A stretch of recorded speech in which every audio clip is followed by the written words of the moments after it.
tried to silence him. They erased his name. But he rebuilt from nothing. He fought every algorithm.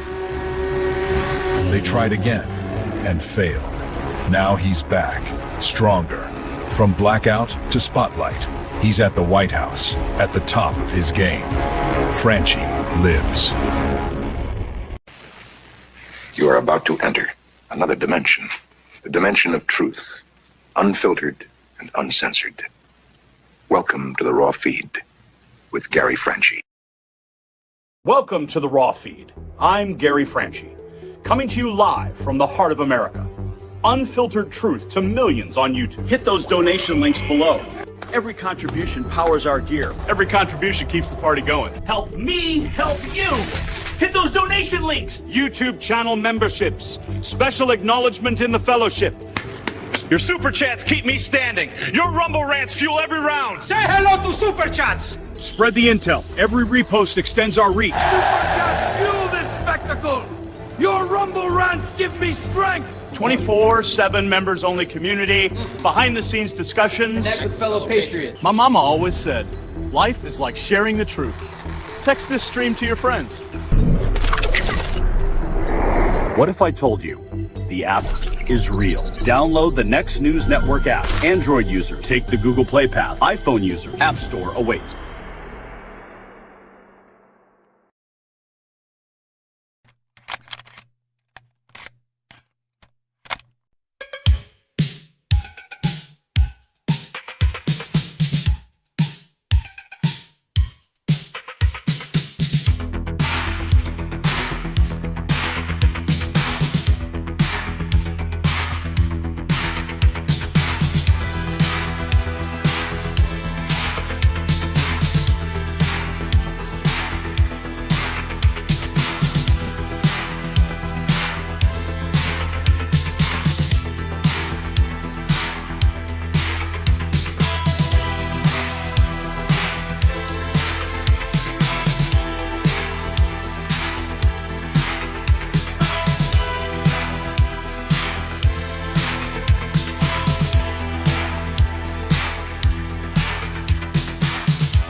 The people who tell you the truth are always the ones they try to silence first.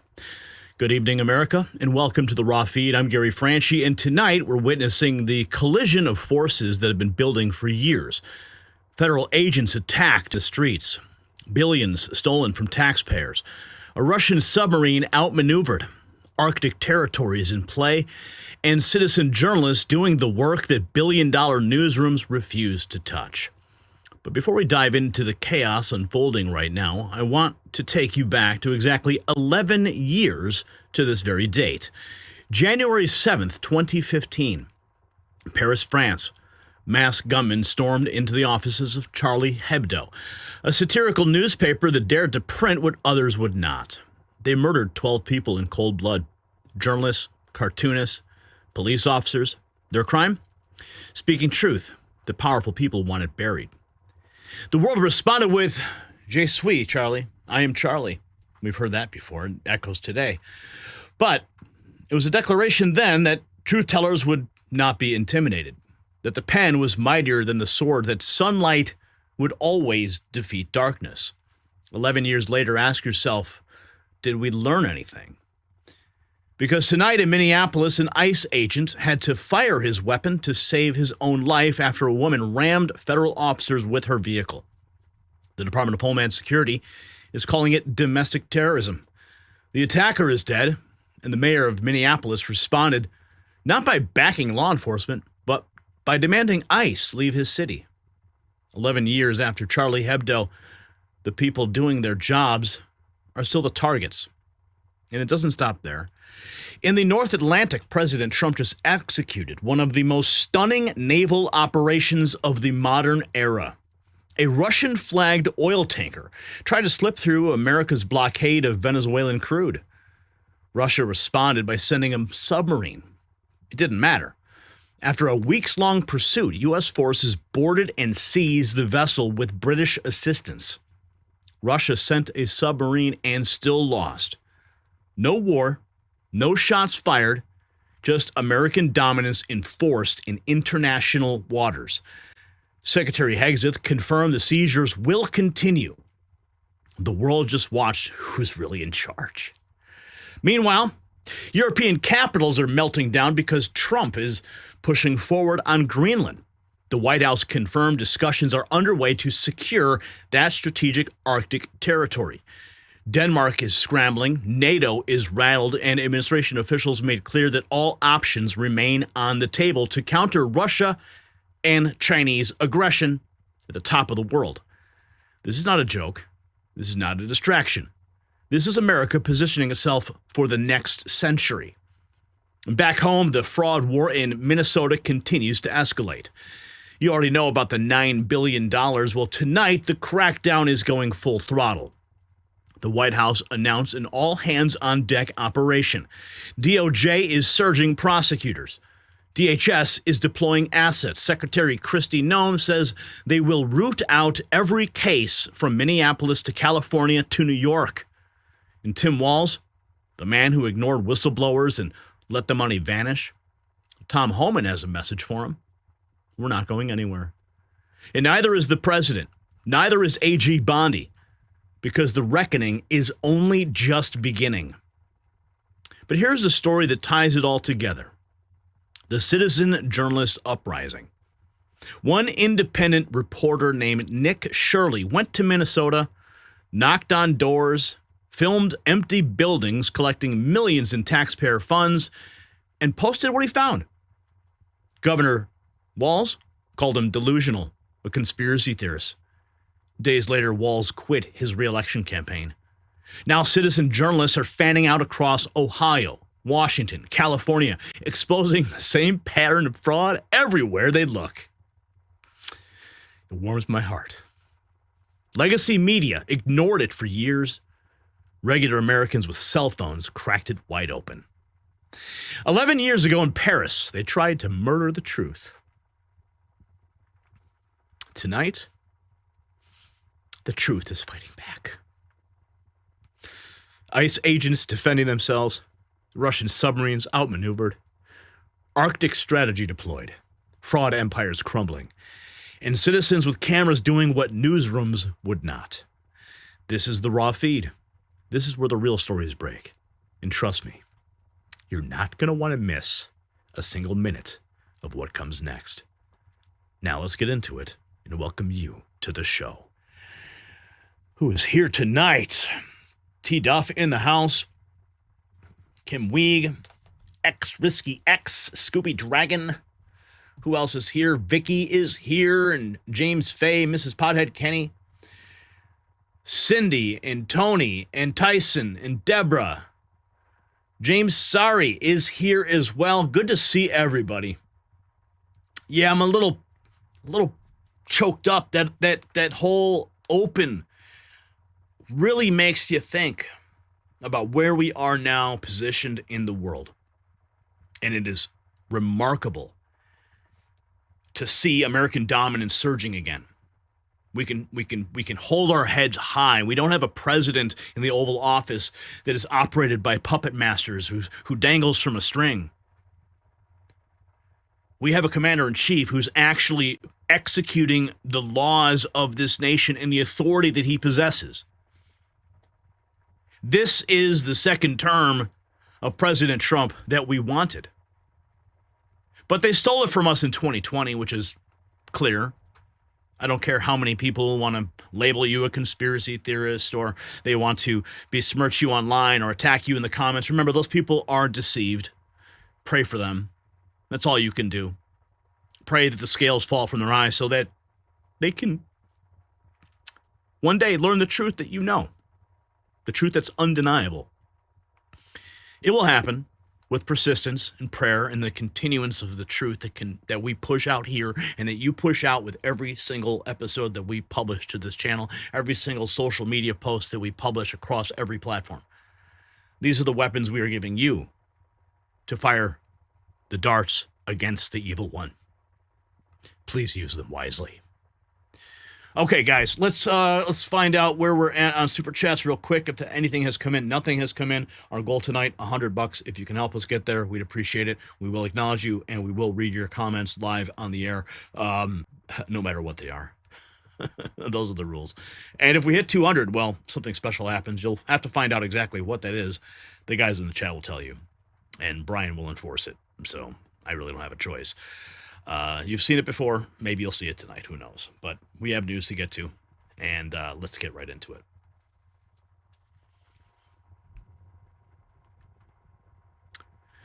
This morning in Minneapolis, a federal agent pulled his weapon and fired. A woman is dead. Mobs flooded the streets, and the mayor of the city did not back law enforcement.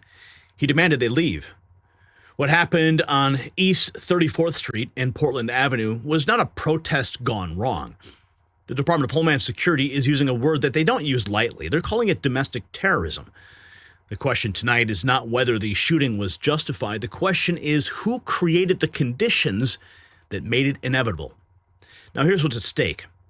ICE officers were conducting targeted operations this morning. Just hours earlier, they arrested an illegal alien from Ecuador wanted for murder, a man hiding under Minnesota's sanctuary protections. They were doing their jobs, enforcing laws on the books.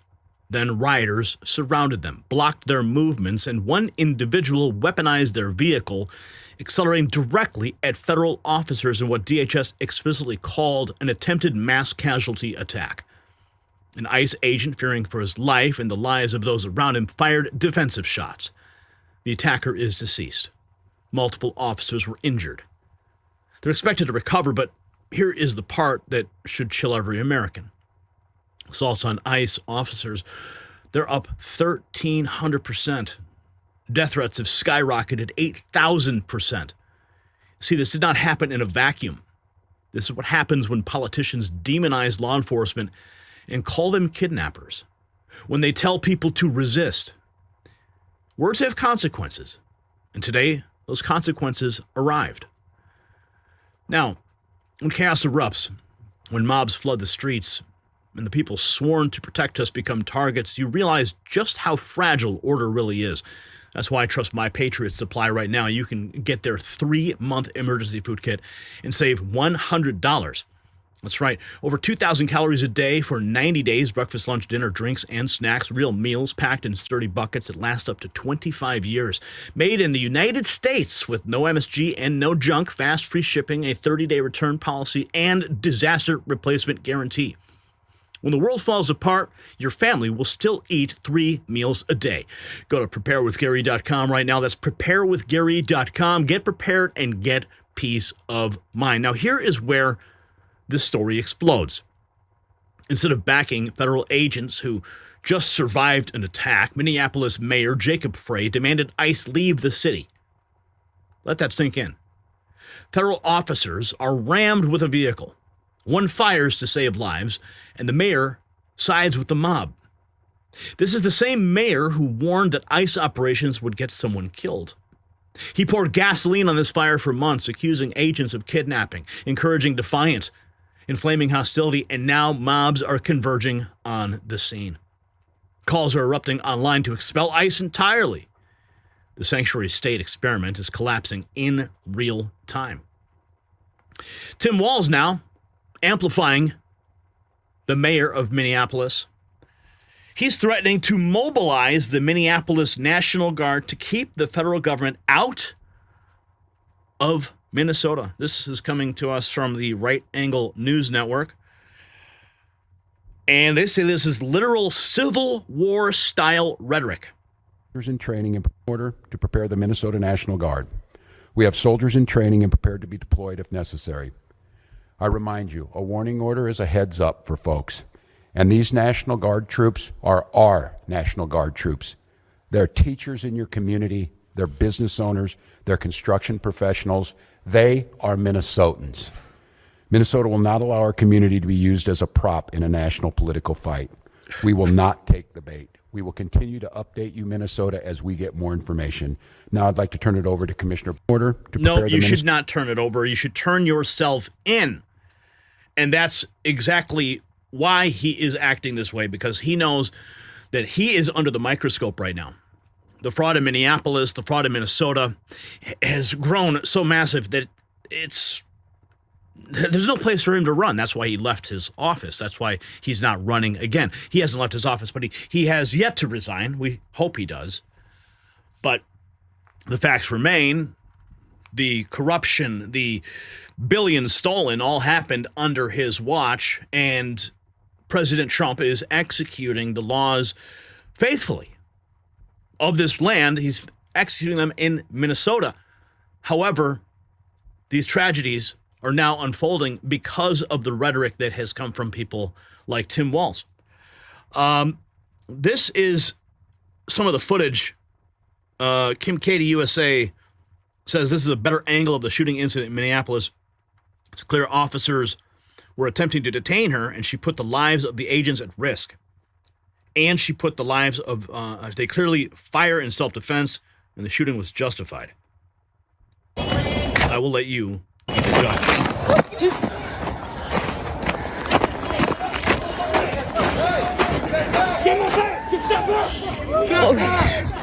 Dude, you shot her!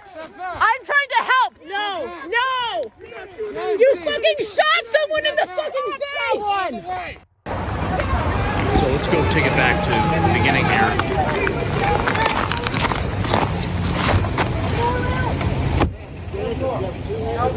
This is the actual moment. No! They tell her to get out of the car. Shame! Oh my goodness! Oh my fucking god! What the fuck? What the fuck? You just fucking, what the fuck did you do? There's the moment right there. That's going to be analyzed over and over and over again. Criminals! You're fucking criminals! Let's see this again here. I'm gonna actually slow it down. Play it at half speed. You can watch it. Get out of the car, get out of the car. Get out of the effing car. No! Agent tries to open the car. The woman tries to back out and leave. And a agent that is in the foreground. Oh my fucking god! The agent in the foreground is attempting to. The agent in the foreground fires in what appears as they claim a defensive move. Now, of course, we are watching this at half speed, so things are slowed down. But clearly, the individual in the vehicle is attempting to leave. Now, okay, so watch now. Let's see if we can see where that officer that fires a shot is directly in front of the vehicle. So this is where the moment becomes clear that they are claiming it's defensive, because there's 3 agents on the ground, 1 agent leaning in, telling her to stop, asking her to get out of the vehicle, and then she attempts to flee in the direction where the agent is standing directly in front of the vehicle. So therefore, the agent is going to feel like he is under threat, like he is about to be run over by the vehicle, because it's not clear if this woman's going to accelerate. It's unclear, given past history, especially what happened in Chicago with the woman there with an SUV ramming into ICE agents' vehicles. Okay, so this is not a far stretch for the agents to be on high alert, because we've seen it happen in other cities. So defensive action here, in my opinion, would play. But let's watch this a little bit closer and analyze. Okay, so there he is. Okay, so he's drawing his weapon right there. I'm going to go ahead and I'm going to pull this back even slower to 25% speed. So he's got his weapon drawn at this moment. Now we're 25% speed. Okay, and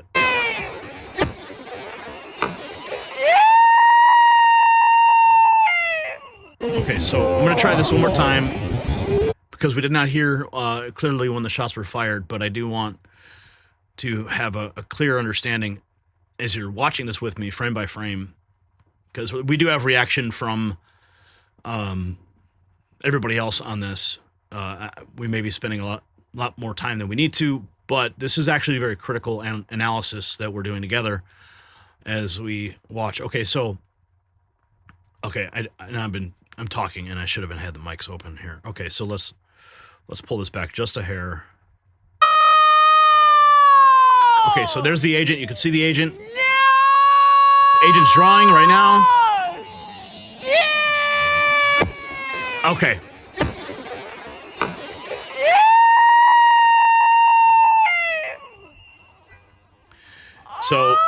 So there you have the shots fired, the car driving in the direction.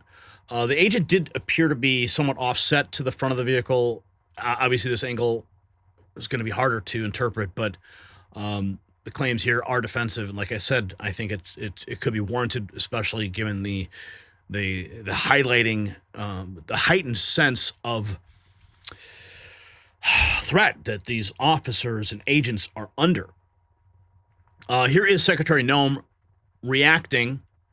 This is the official response. And, of course, yes, okay, so this is the response. They're attempting to run them over. And, okay, let's just listen. And attacked them. You asked about a shooting that we just had in Minneapolis, Minnesota. It was an act of domestic terrorism. What happened, it was our ICE officers were out in enforcement action. They got stuck in the snow because of the adverse weather that is in Minneapolis. They were attempting to push out their vehicle, and a woman attacked them and those surrounding them and attempted to run them over and ram them with her vehicle. An officer of ours acted quickly and defensively shot to protect himself and the people around him. And my understanding is that she was hit and is deceased. We're continuing to gather more information, but this goes to show the assaults that our ICE officers and our law enforcement are under every single day. These vehicle rammings are domestic acts of terrorism. We're working with the Department of Justice to prosecute them as such. We will continue to protect our ICE officers and in cooperation with other law enforcement agencies as well. You asked about a shooting that we just... So the official response from the Department of Homeland Security, defensive posture. Now, I want to get to the mayor, Jacob Frey. This is rapid response posting.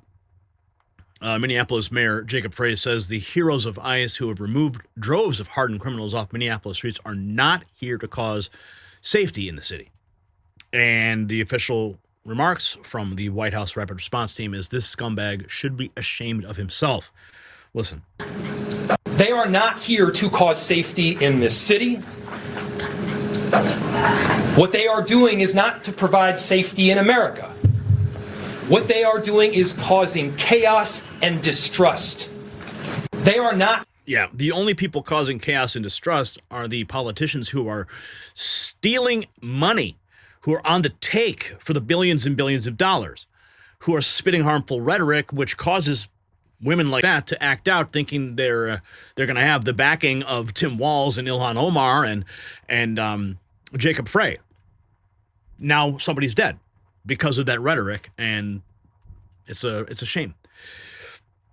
Let's keep going here. Democrats have been egging people to resist and defy federal law enforcement and have accused them of kidnapping and other heinous crimes for merely doing their jobs, Bolsonaro early writes.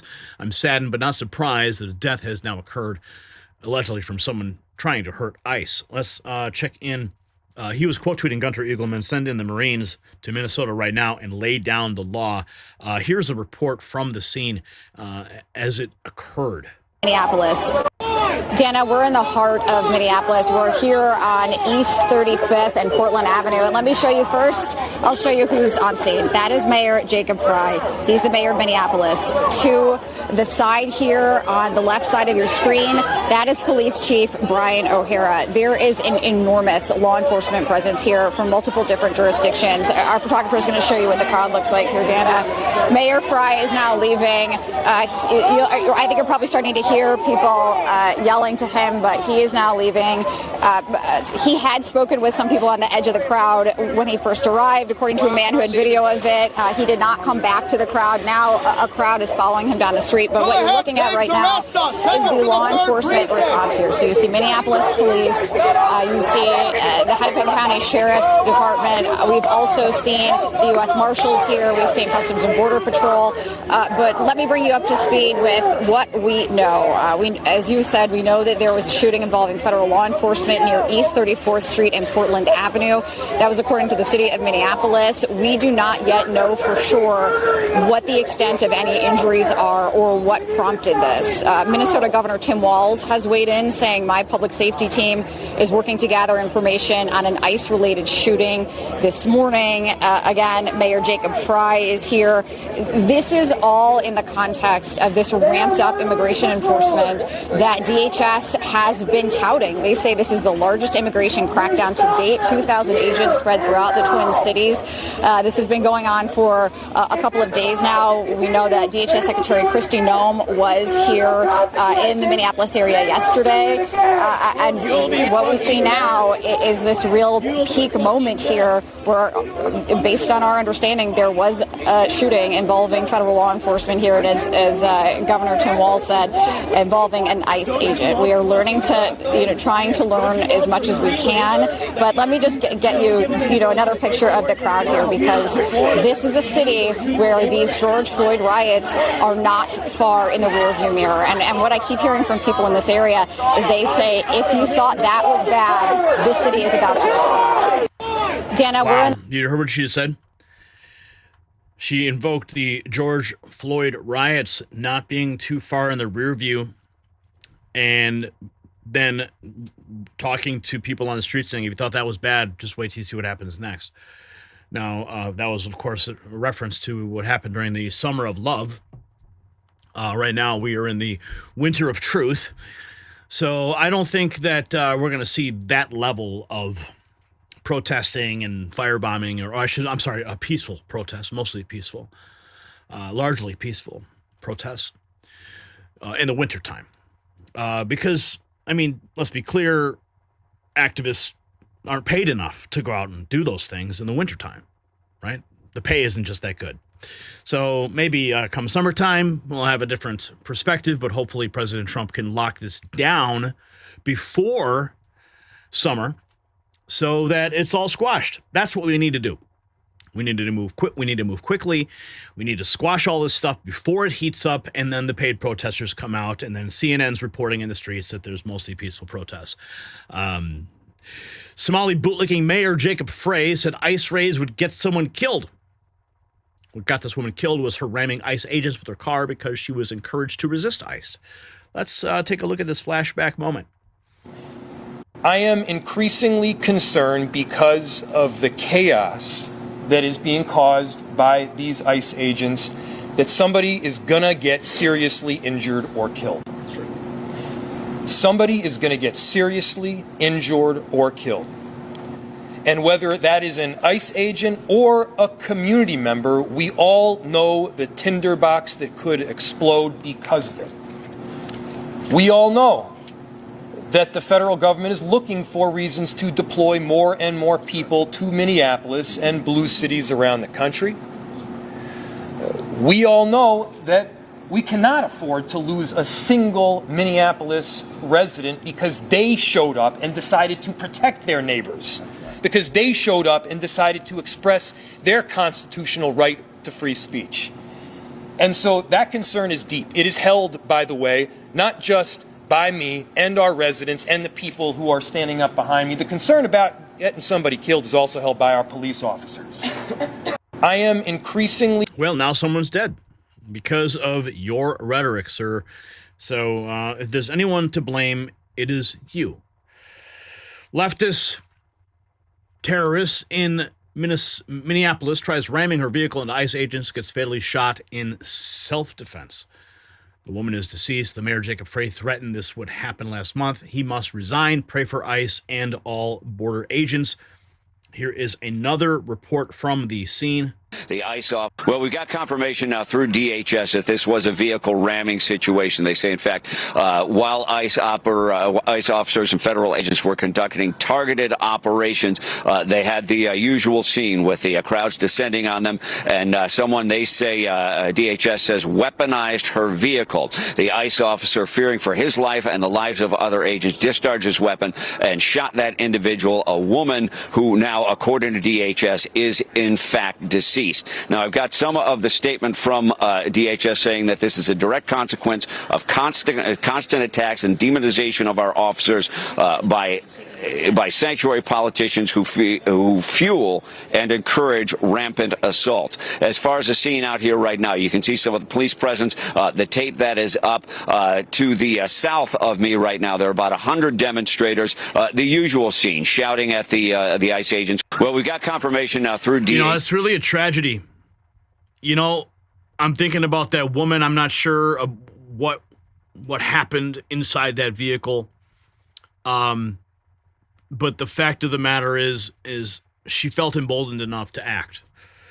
And now that woman, a mother, a wife, a daughter to somebody, is not going to go home tonight. And there is a family that's planning a funeral.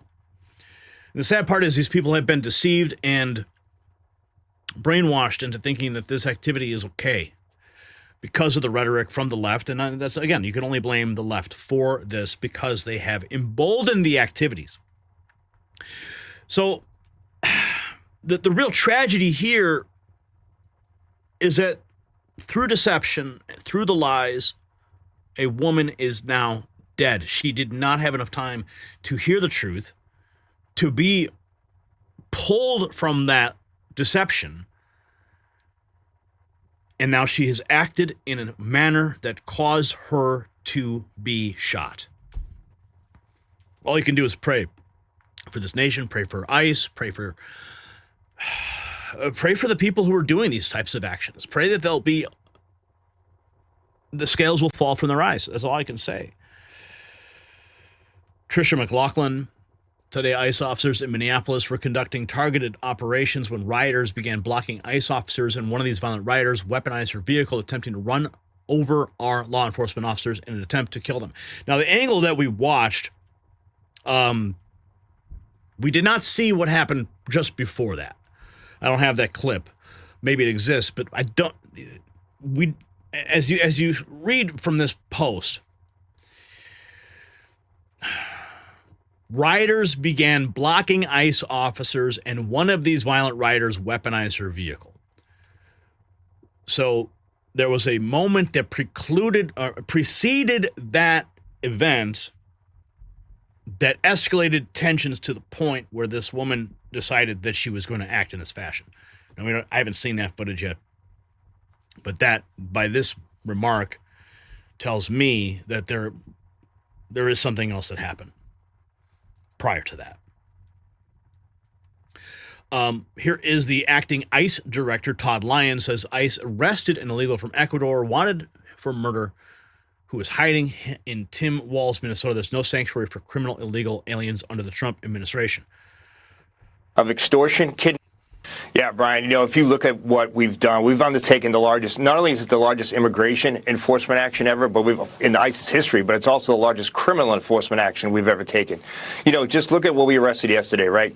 You have somebody from Ecuador, who went to Minnesota to hide in plain sight. He was let in under the last administration's policy in 2022 when he entered, even though he was convicted of extortion, kidnapping, and strangulation, served 10 years in prison, was wanted for murder. Here he is hiding in plain sight in Minnesota. So It's not buffoonery. We're out there doing what we're supposed to do, and we're out there making sure that we're taking these criminally illegal aliens off the street. Yeah, Brian, if you look at what we've done, we've undertaken... Well, we're looking at what Tim Walz has done. We're looking at what the mayor, Jacob Frey, has done. And now we're looking at the actions of this moment, which will be forever seared into the minds of those who are watching with me. You see, Secretary Kristi Noem put it plainly. A woman attacked officers and attempted to run them over with her vehicle. The agent acted quickly and defensively to protect himself and the people around him. Video from the scene, you can see, confirms it. Officers were attempting to detain her when she accelerated. Textbook self-defense. Legal, justified, and sadly necessary. The Trump administration's position is clear that there is no sanctuary for criminal illegal aliens and there will be no surrender to mob rule. ICE operations will continue. Officers will defend themselves. The era of consequences has now finally arrived. So what happened in Minneapolis this morning is not complicated. A federal agent did his job, survived an attack, and is now being vilified by the very politicians whose rhetoric created this nightmare. For years, sanctuary leaders told their cities that ICE agents were the enemy. They called enforcement kidnapping. They encouraged resistance. They made heroes out of obstruction. And today, someone believed them enough to weaponize a vehicle against law enforcement. And now she is dead. Not because of ICE, because she was told that attacking federal officers was righteous. This blood is on the hands of every politician who demonized the men and women enforcing our laws. So the question for you tonight, should Mayor Jacob Frey resign for inciting violence against federal agents? Yes or no? Drop your answer in the comments, and if you want to stand with law enforcement, check out the Next News merch shop, linked in the description. Show them you have the back.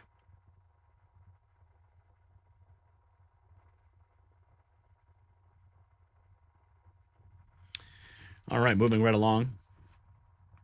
We have Tony Houston dropping $10 already. Our first super chat of the evening. Seconds ago, these people can't be real these people can't be real. The new race of blue demons. And Inbred Outlook is back. Hey, long time no see. Hope you're doing well. Hi to PHK. About it, Kenny. That's funny. What up? All right, we have more news to break down. Super chats get priority on the stream, so if you have a message that you want to transmit to America, this is your moment. We have to talk about what's going on with Venezuela, with this seizure of this tanker. This Russian-flagged vessel, which is... could trigger something. But I think we know whose balls are bigger, right? I don't need to tell you who's got bigger balls on the global stage, right? You know.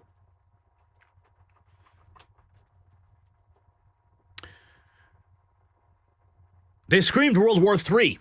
They promised chaos, quagmires, and catastrophe. So what actually happened? A Russian-flagged oil tanker tried to slip through President Trump's blockade. Moscow sent a submarine to protect it, and it did not matter.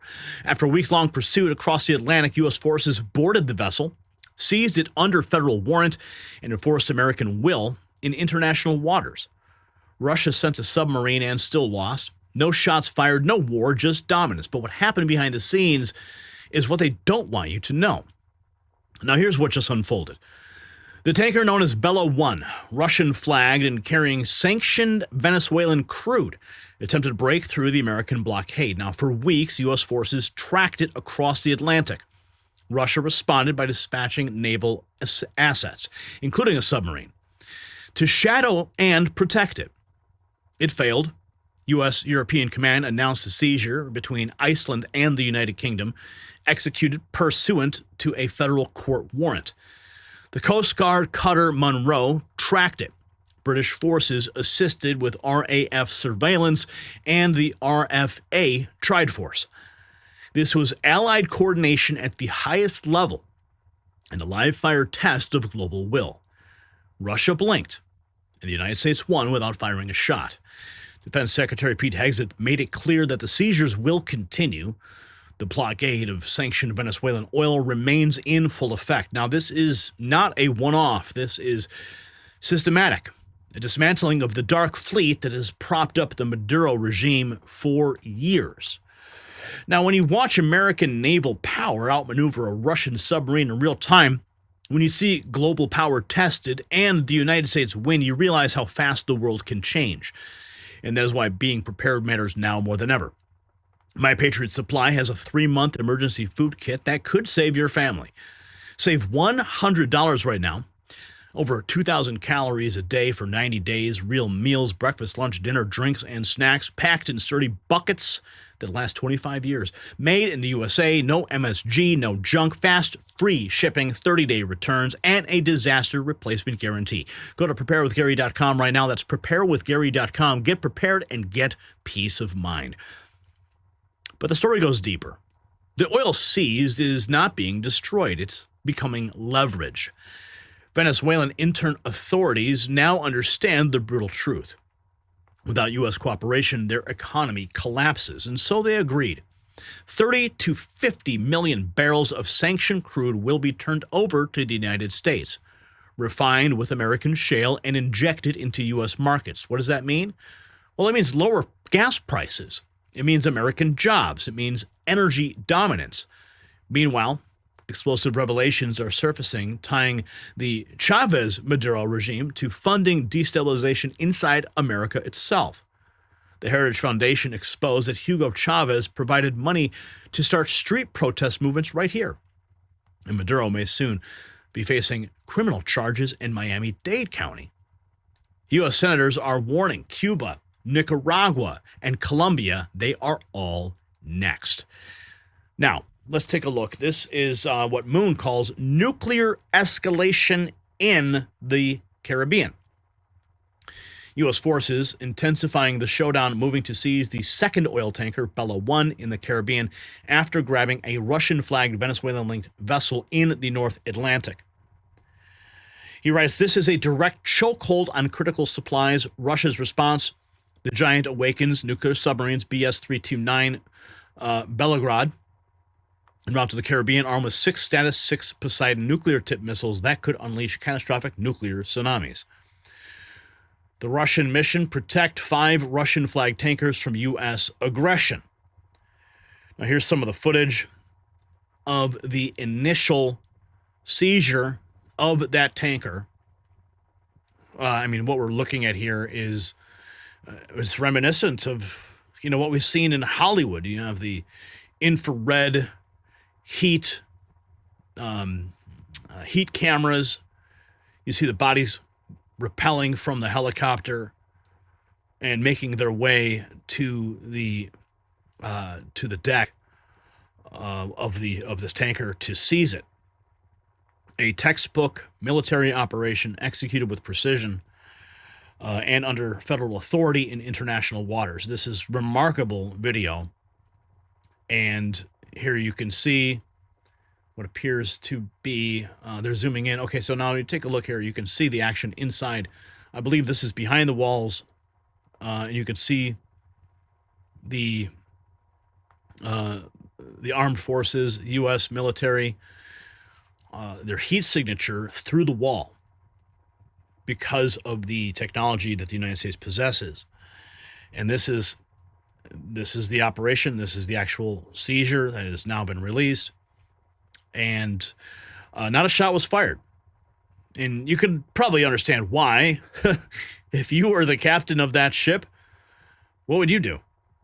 When you have, 20 special forces coming to the bridge, armed to the teeth, you probably just throw your hands up and go down with the ship, right?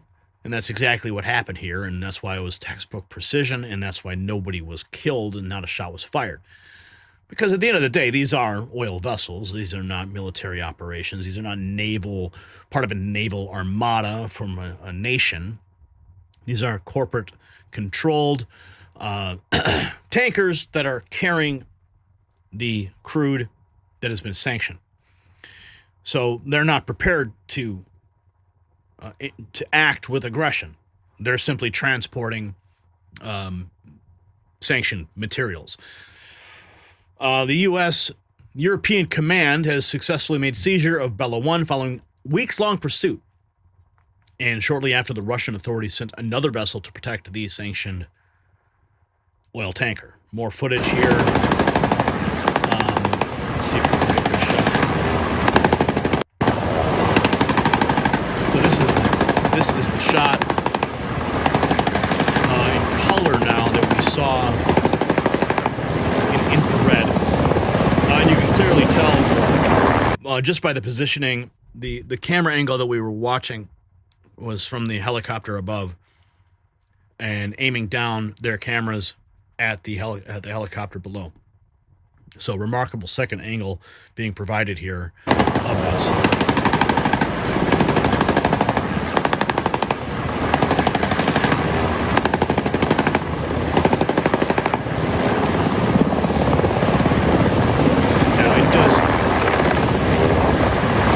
Sound like perhaps there was gunfire there. I'm not sure.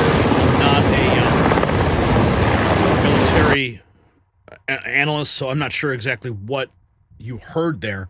But I think maybe it was part of engine noise, because as I say, the claims were that no shots were in fact fired. There is the Russian vessel that was shadowing the tanker, and really had no effect on us executing our job. So once again, America, baby. America's back. Don't mess with us. Sky News, the Ministry of Defense has just confirmed that British troops provided support for the seizure of the Marine, I'll let them say it. Marine era or Bella 1 today. Let's just bring you a bit of an update on our main breaking news story today, and this is the interception of a tanker by America in the last hour or so in the Atlantic. We've now got a statement from the Ministry of Defence, which has spoken about its involvement with it.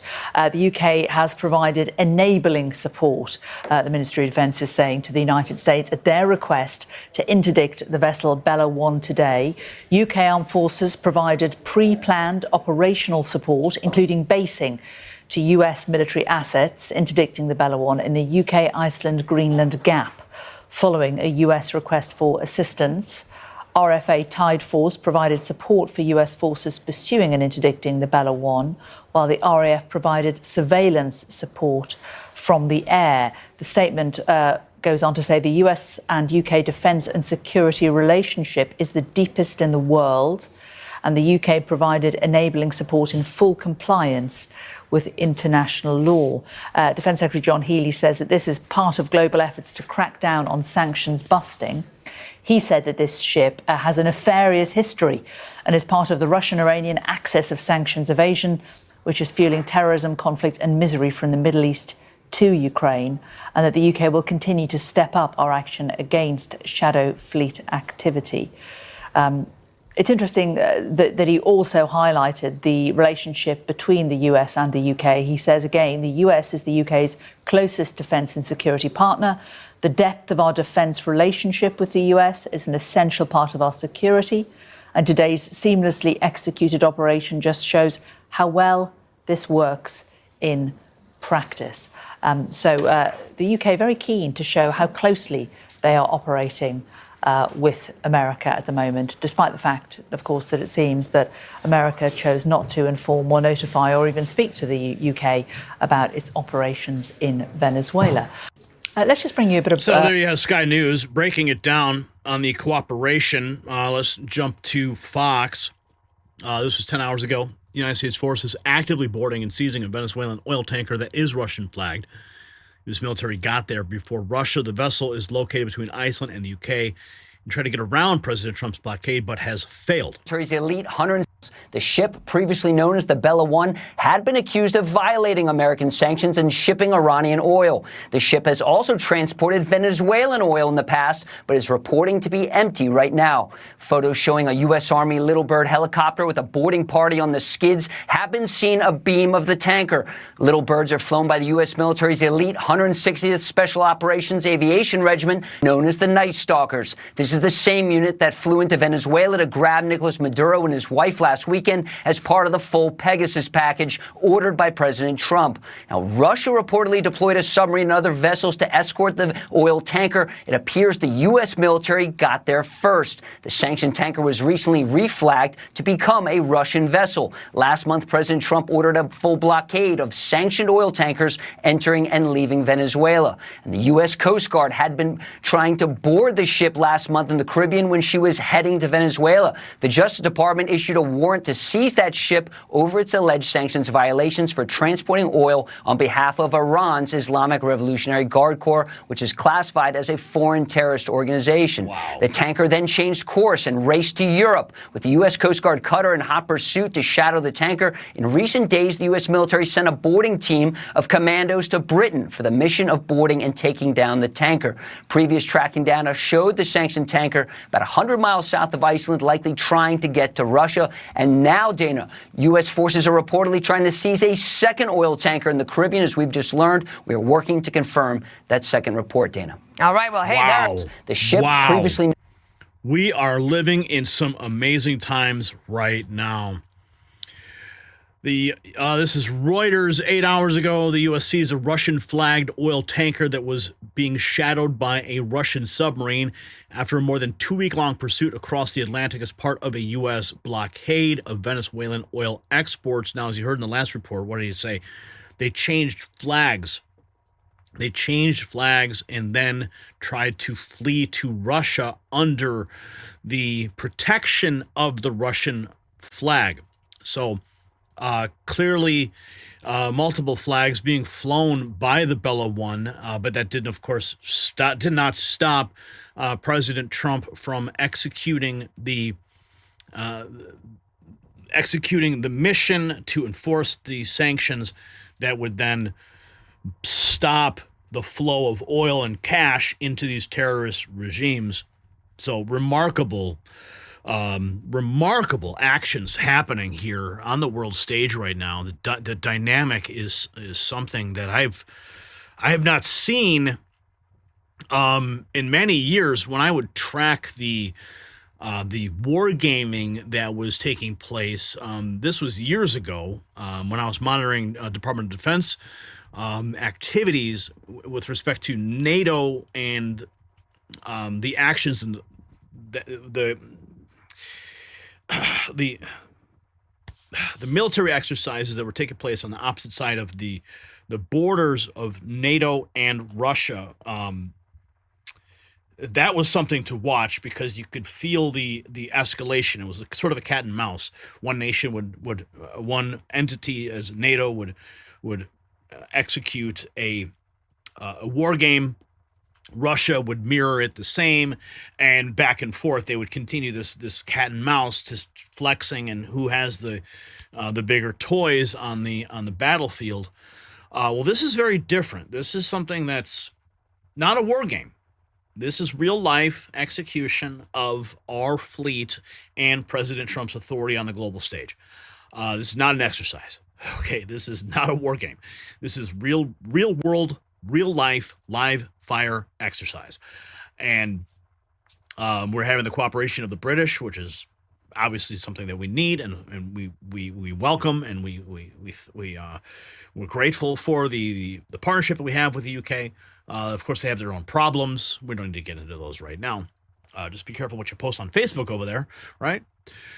So British Armed Forces supported a U.S.-led operation to seize a Russian-flagged oil tanker in the North Atlantic. UK Ministry of Defense says And as Sky News just reported that fact for us. U.S. tries to seize, Mario Fall, 11 hours ago, tries to seize Venezuelan oil tankers, so Russia responds with a submarine. You thought this was just about oil. Now it's a full-on naval showdown. The U.S. is actively trying to seize a Russian-flagged tanker, formerly the Bella 1, carrying sanctioned oil. Of course, that was carried out. It was successful. Now, we should move into some of the response from Hegseth and from the White House directly. I know some of this information. I'm giving you as much backstory as possible so we can get into the reaction. Let's go to the administration now. This is Senator Marco Rubio 7 hours ago discussing that. I believe this may be at the Secretary of State's building or the Pentagon, because Pete Hegseth is there. I remember seeing this flashing on the screen earlier today, but let's go. Cases, the oil arrangement that we've made with PDVSA on their sanctioned oil that they can't move. Understand, they are not generating any revenue from their oil right now. They can't move it unless we allow it to move, because we have sanctions, because we're enforcing those sanctions. This is tremendous leverage. We are exercising it in a positive way. The president described it last night. Secretary will have more to say on it today, who is involved in running this portfolio. And we feel very positive that not only will that generate revenue that will be used to the benefit of the Venezuelan people, and we're ensured that that's what the case is, but it also gives us an amount of leverage and influence and control over how this process moves forward. The oil arrangement that we've made with PDVSA. Okay, so there you have Marco Rubio, his remarks, and let's see. Let's go to. I'm not going to go to Wesley Hunt just yet because I want to get some more official reaction from the Secretary of War speaking on Venezuela.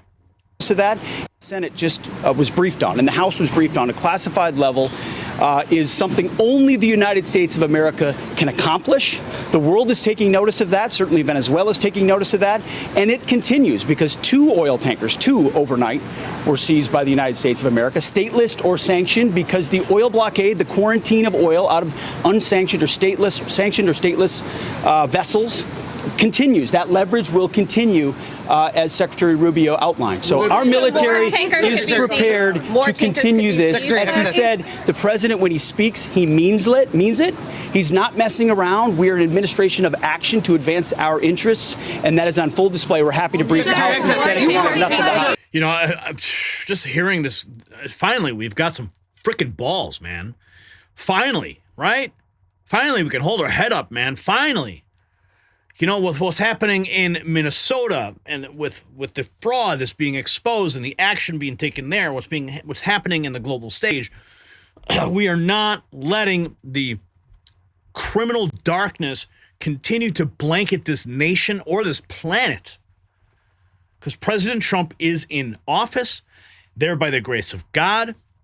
He wouldn't be there if the Lord did not want him there. In that moment in Butler, we witnessed a miracle take place. Divine intervention for such a time as this. For a time for America to rise up and reclaim its rightful place on the global stage as a beacon of light and hope and authority and peace. And yes, we have to move with authority. We have to move and carry the big stick, as Roosevelt would say. Carry the big stick, but walk softly. Well, President Trump doesn't walk too softly. He tweets pretty loudly. But that's irrelevant, because a stick is still a stick, and President Trump is not afraid to use it, as we're seeing here in the waters off of the United Kingdom, in Venezuela, on the ground there. And in every state and city across this nation, what are we seeing? Action, action, action, as Hegseth has declared. Action, finally. No more puppets on strings. No more people in the back room shadows telling our administration with an auto pen what to sign. This is real force, real executive action being executed. And you're seeing it, witnessing. This is history. You and I are a part of it right now. We are witnessing this. And this is why people who are not paying attention, people who are still asleep, just going about their day. We need to make sure that they are aware, because those are the people who are only hearing the bits and pieces and the sound bites that get fed to them through the social networks, get fed to them through the through the chyrons that they see when they're walking through the airport and they see something on CNN. Those are the bits and pieces of information that make up their reality. And sadly, because the algorithms and because the true fake news is out there, not presenting the facts, those small pieces build up to a full-on deceptive layer that pushes these people into a state of denial, so that when the truth does come out, they deflect or they act out, like we saw what happened in Minnesota and Minneapolis. See, all these pieces of the puzzle come together, and that's why the Next News Network exists. That's why you're here. That's why you're watching. It's because we are arming the American people with the truth and cutting through it all. So when I tell you to share these reports, when I tell you to present this to your friend, it's not just, oh, share this, like this, comment. It's like there's real substance behind it. And I just can't impress more. Like, we work here day in and day out so that you have the information at your disposal so you can continue to combat in this information war that we're living in. So we've got about a minute here. It looks like Marco Rubio is about to step up. No. Two quick things, okay? Number one, because we have to go, because we got to brief the House, and if we don't and they're pissed at us, you guys better defend us. That was because we were talking to you. I would make one more point, and it's a very interesting point. One of those ships that was seized that had oil in the Caribbean, you know what the interim authorities are asking for in Venezuela? They want that oil that was seized to be part of this deal. They understand that the only way they can move oil and generate revenue and not have economic collapse is if they cooperate and work with the United States, and that's what we see are going to happen. The Senate just was briefed on. So let's go to the White House now. And this is from the press briefing today. Our cameras were there. The full press briefing, uncut, unedited, raw footage is on our YouTube channel. You can watch it. It's also on our X account. You can check it out there. Hats off to Miles and our team in Washington, D.C. For going there and getting it for us today. But we'll go to the rapid response footage. We didn't have time to clip up our own, but we do have this for you. President Trump following through. Press secretary confirming. Venezuelan American. I think the fact that this president actually followed through on the long-held promise of the United States of America, the bipartisan promise to take down the illegitimate Maduro regime, should give assurance to the Venezuelan people and also Venezuelan Americans who fled this communist regime for a better life here at home, that this is a president who is serious about taking down illegitimate regimes and who is also serious about securing the security of the United States of America, including the Venezuelan American people. And I would just add that this is something that not just Republicans and President Trump have talked about for a very long time, but it is also something that Democrats have advocated for. In 2020, Chuck Schumer said that that at the time, President Trump had not brought an end to the Maduro regime. The Maduro regime is more powerful today and more entrenched today than it was when the president began. Now you hear Chuck Schumer out there saying this is reckless. The American people and the Venezuelan people should be in fear. But this is something that Chuck Schumer has long advocated for. Senator Chris Van Hollen, same thing, had said that the United States is going to use its leverage and influence to push for negotiations to transition to the truly elected leader. This was under President Biden. We know Maduro and his cronies don't want to go quietly into the night. The U.S. needs to work to ratchet up the pressure. Now, Senator Holland says it's an illegal act of war to get rid of Nicolas Maduro. So the hypocrisy is really astounding here, and thank you for giving me an opportunity to point it out. I think that's because the TDS has infected these people. Orange man bad, that's all they can think of. Unless they have the executive authority to wield the auto pen themselves. Let's go back to the press secretary. The fake report. I did see that report in the New Yorker, and quite frankly, I laughed out loud because it's very clear it's a fake report that's trying to sow distrust and division amongst the president and his team. Let me just be very clear. The vice president has been involved in all policy. He is the right-hand man of the president on all policy matters, including Venezuela policy. He was, of course, read in and deeply involved in this operation from the very beginning. And he was present on the night of the operation via secure communication at a different location as to not damage the operational secrecy of this mission that was so incredibly important to ensure that this mission could be carried out successfully without endangering our troops. I did see that report in the news. So the fake news continuing to do what the fake news does, trying to sow division. But we'll see through it all. Here's more from the press secretary on the oil that is sanctioned. Ed, as the president. How exactly is that going to work? You're getting it out of Venezuela into the United States? Yes. And then what? That's exactly right. So as you know, Ed, as the president announced last night, this was the sanctioned oil that was basically just sitting in barrels, sitting on ships because of the effective quarantine of the United States of America. And the interim authorities have agreed to release that oil to the United States, so it will be arriving here at home very soon. The United States government has already begun marketing Venezuelan crude oil in the global marketplace for the benefit of the United States, engaged the world's leading commodity marketers, key banks to execute and provide financial support for these crude oil and crude product sales. All proceeds from the sale of Venezuelan crude oil and products will first settle in U.S.-controlled accounts at globally recognized banks to guarantee the legitimacy and integrity of the ultimate distribution of proceeds, and those funds will be dispersed for the benefit of the American people and the Venezuelan people at the discretion of the United States government.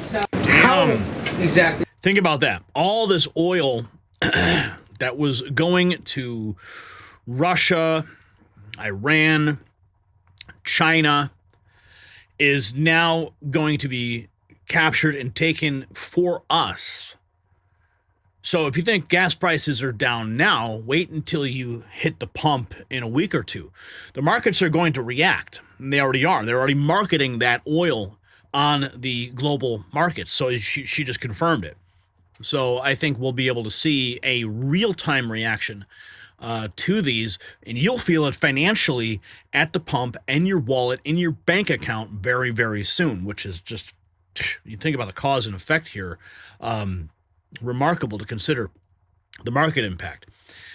President Trump's U.S.-Venezuela energy deal will strengthen America's national security in the Western Hemisphere, help restore Venezuela as a responsible, prosperous ally of the United States. That's Secretary Chris Wright. Now, let's go back to the press secretary, continuing her remarks with respect to the interim authorities now operating in Venezuela. Venezuela right now. With respect to Venezuela, the Trump administration, led by Secretary Rubio, the vice president, and the president's entire national security team, is in close correspondence with the interim authorities in Venezuela. We obviously have maximum leverage over the interim authorities in Venezuela right now, and the president has made it very clear that this is a country within the United States, the Western Hemisphere, close by the United States, that is no longer going to be sending illegal drugs to the United States of America. It's no longer going to be sending and trafficking illegal people and criminal cartels to kill American citizens as they have in the past. And the president is fully deploying his peace through strength foreign policy agenda. So we're continuing to be in close coordination with the interim authorities, and their decisions are going to continue to be dictated by the United States of America. With respect to Venezuela, Yes, we have the leverage now. There's nothing they can do about it. The European Commission, U.S. European Command, says the Justice Department and DHS coordinated with Department of War announcing the seizure of that vessel. The president recently announced your role in executing the plan to turn over between 30 and 50 million barrels of sanctioned oil. Here's Secretary Wright talking about how that is going to affect the market. To get that crude. The president recently announced your role in executing the plan to turn over between 30 to 50 million barrels of sanctioned oil to the U.S. We learned about that as an investment community yesterday. What can you share about? And you know what really pisses me off is that we should we should really be celebrating this. And remember when Biden drained the strategic oil reserves right at the end of his administration in an attempt to bring oil prices down? He put us in jeopardy so he could try to manipulate the markets to gain votes, to maintain power. If there was any backbone in anyone in that administration, they would have taken action and done exactly what Trump is doing. They would never have had to drain the strategic oil reserves. Am I right? No. President Trump's about to inject 50 billion barrels? 50 million barrels of oil into the markets under U.S. control? How much of that's going to go back into the strategic oil reserves? I know President Trump has mentioned it.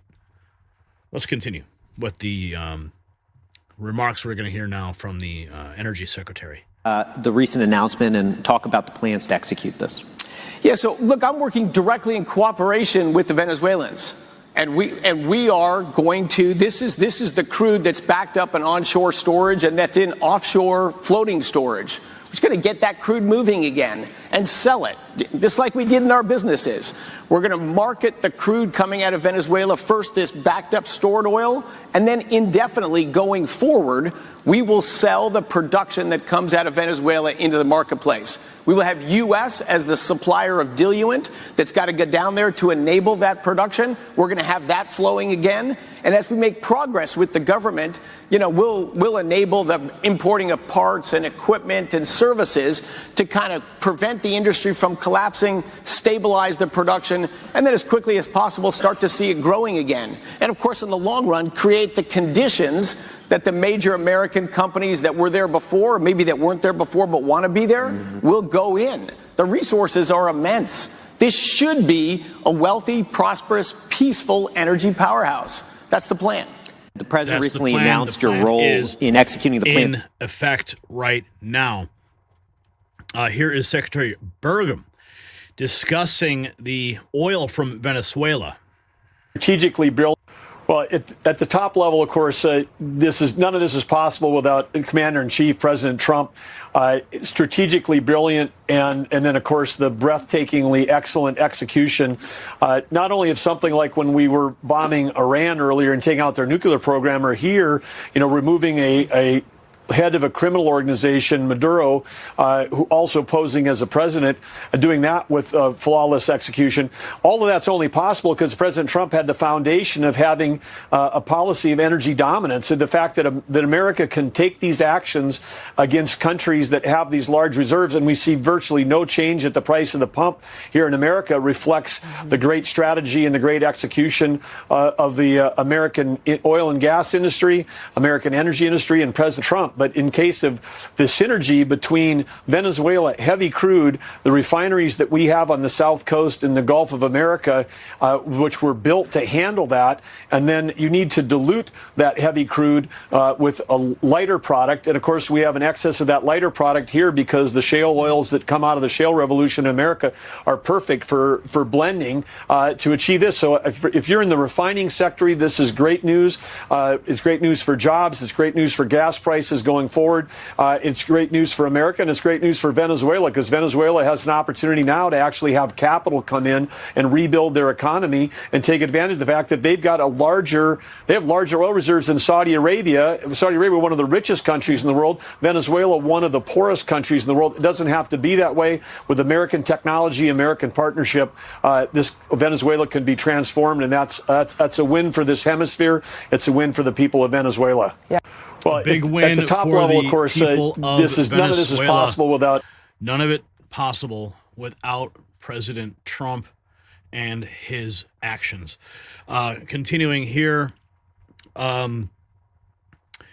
Secretary Rubio, the people love him, and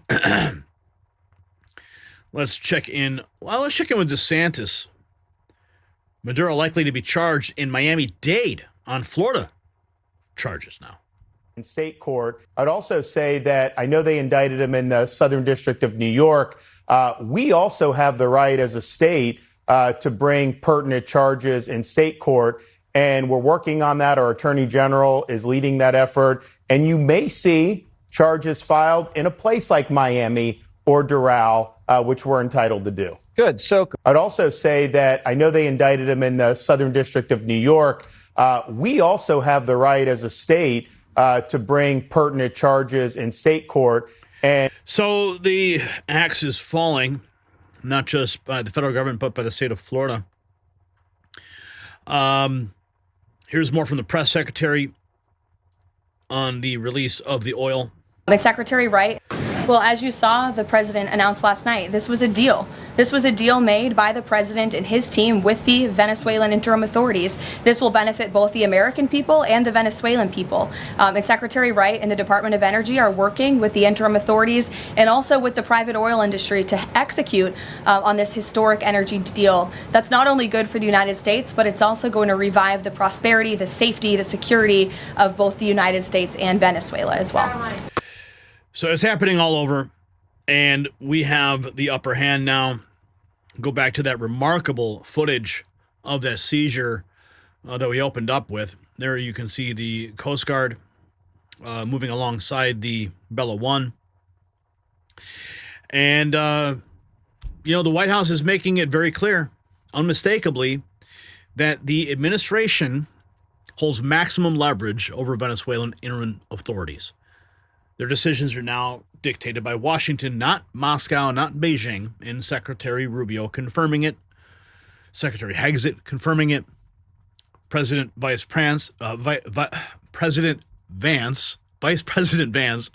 was present via secure communication.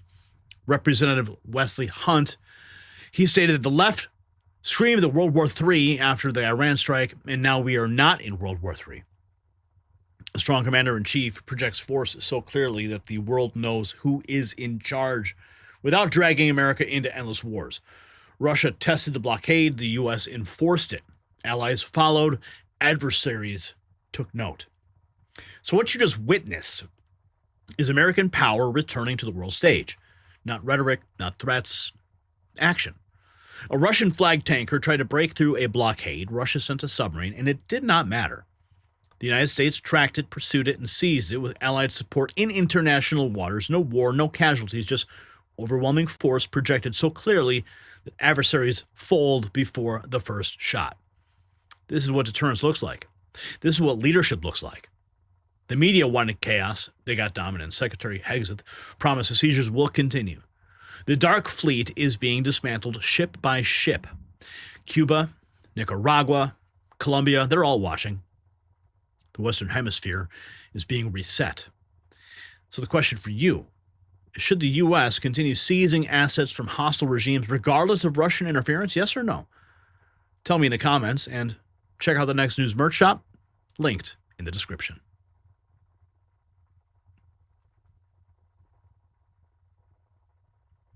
I had some super chats come through. Brian, just keep doing what you're doing. Regardless. How can this is from Chris Orr. How can we American patriots get rid of all sanctuary cities and states? Well, President Trump's on that. I don't think we need to do anything but just show our support. Bill's Rule says, great to see you, everyone. Gary's troops are here. Nice. What's up, Bills? Good to see you. Thank you for stopping by and for your $1.99. We got Korean Elvis. Haven't seen you in a while. Good to see you. Says, aloha from Hawaii. Happy to be able to join y'all today. This retired airman believes now Captain Mark Kelly should be demoted even lower. May God bless you and your family, Gary and NNN. Yeah, well, thank you for those blessings. We accept them. And yeah, he should be demoted even lower. Maybe this is considered a slap on the wrist, but it's on his record now. Bill's Rules coming back with 1999. I still cannot seem to join, but hope this helps. I'm not sure what you're trying to join. Perhaps you're trying to join the 24/7 Discord. I'm not sure all the steps that are required. I believe you do have to be a member of the YouTube channel for it to be enabled. So make sure if you want to have access to the Discord to communicate with other members and have some general fun, you can do that just by becoming a member of the channel. Korean, and it also gives you access to the app as well, by the way. Korean Elvis is also dropping another $4.99. President Teddy Roosevelt carried the big stick and built the Panama Canal. President Trump took back the canal from GYNA. China. Oh, that's funny. China. And E. Taylor dropping $5. Happy New Year. Thank you for that, E. Taylor. Korean Elvis returns again with another $9.99. This would not have happened if Sleepy Creepy Joe, who was controlled by Barack Hussein Sotero Marshall Davis Obama, wasn't elected just by 2 cents. And I'm totally on board with you there. So if you want to see your voice on the screen, you know what to do. Drop a super chat or a Rumble rant and make it heard. All right, moving into more big news with respect to global moves by President Trump. We need to talk about what's happening in Greenland. If you recall the news from several months ago, all this talk of Greenland and President Trump, his desire for it to become a state or perhaps a territory of the United States. Well, now there are new developments we're going to get into right now. The President of the United States just put the entire world on notice. Greenland, that massive Arctic territory most Americans can't find on a map, is now at the center of the biggest geopolitical showdown in decades. European leaders are panicking. NATO is rattled. Denmark is scrambling for emergency diplomatic talks, and the White House made one thing very clear. All options are on the table. This is not campaign trail bravado. This is not a distraction. What is really happening in the Arctic and why it matters to every American family is something that they don't want you to understand. And here is why Greenland matters. You see, it sits just above the Arctic Circle, guarding critical shipping lanes, satellite paths, and the gateway to the north. This is the exact point where Russian and Chinese reach intersects with American defensive perimeter. Right now, according to President Trump, Greenland is covered with Russian and Chinese ships. They're positioning themselves while Washington has done nothing for decades. Well, guess what? That ends now.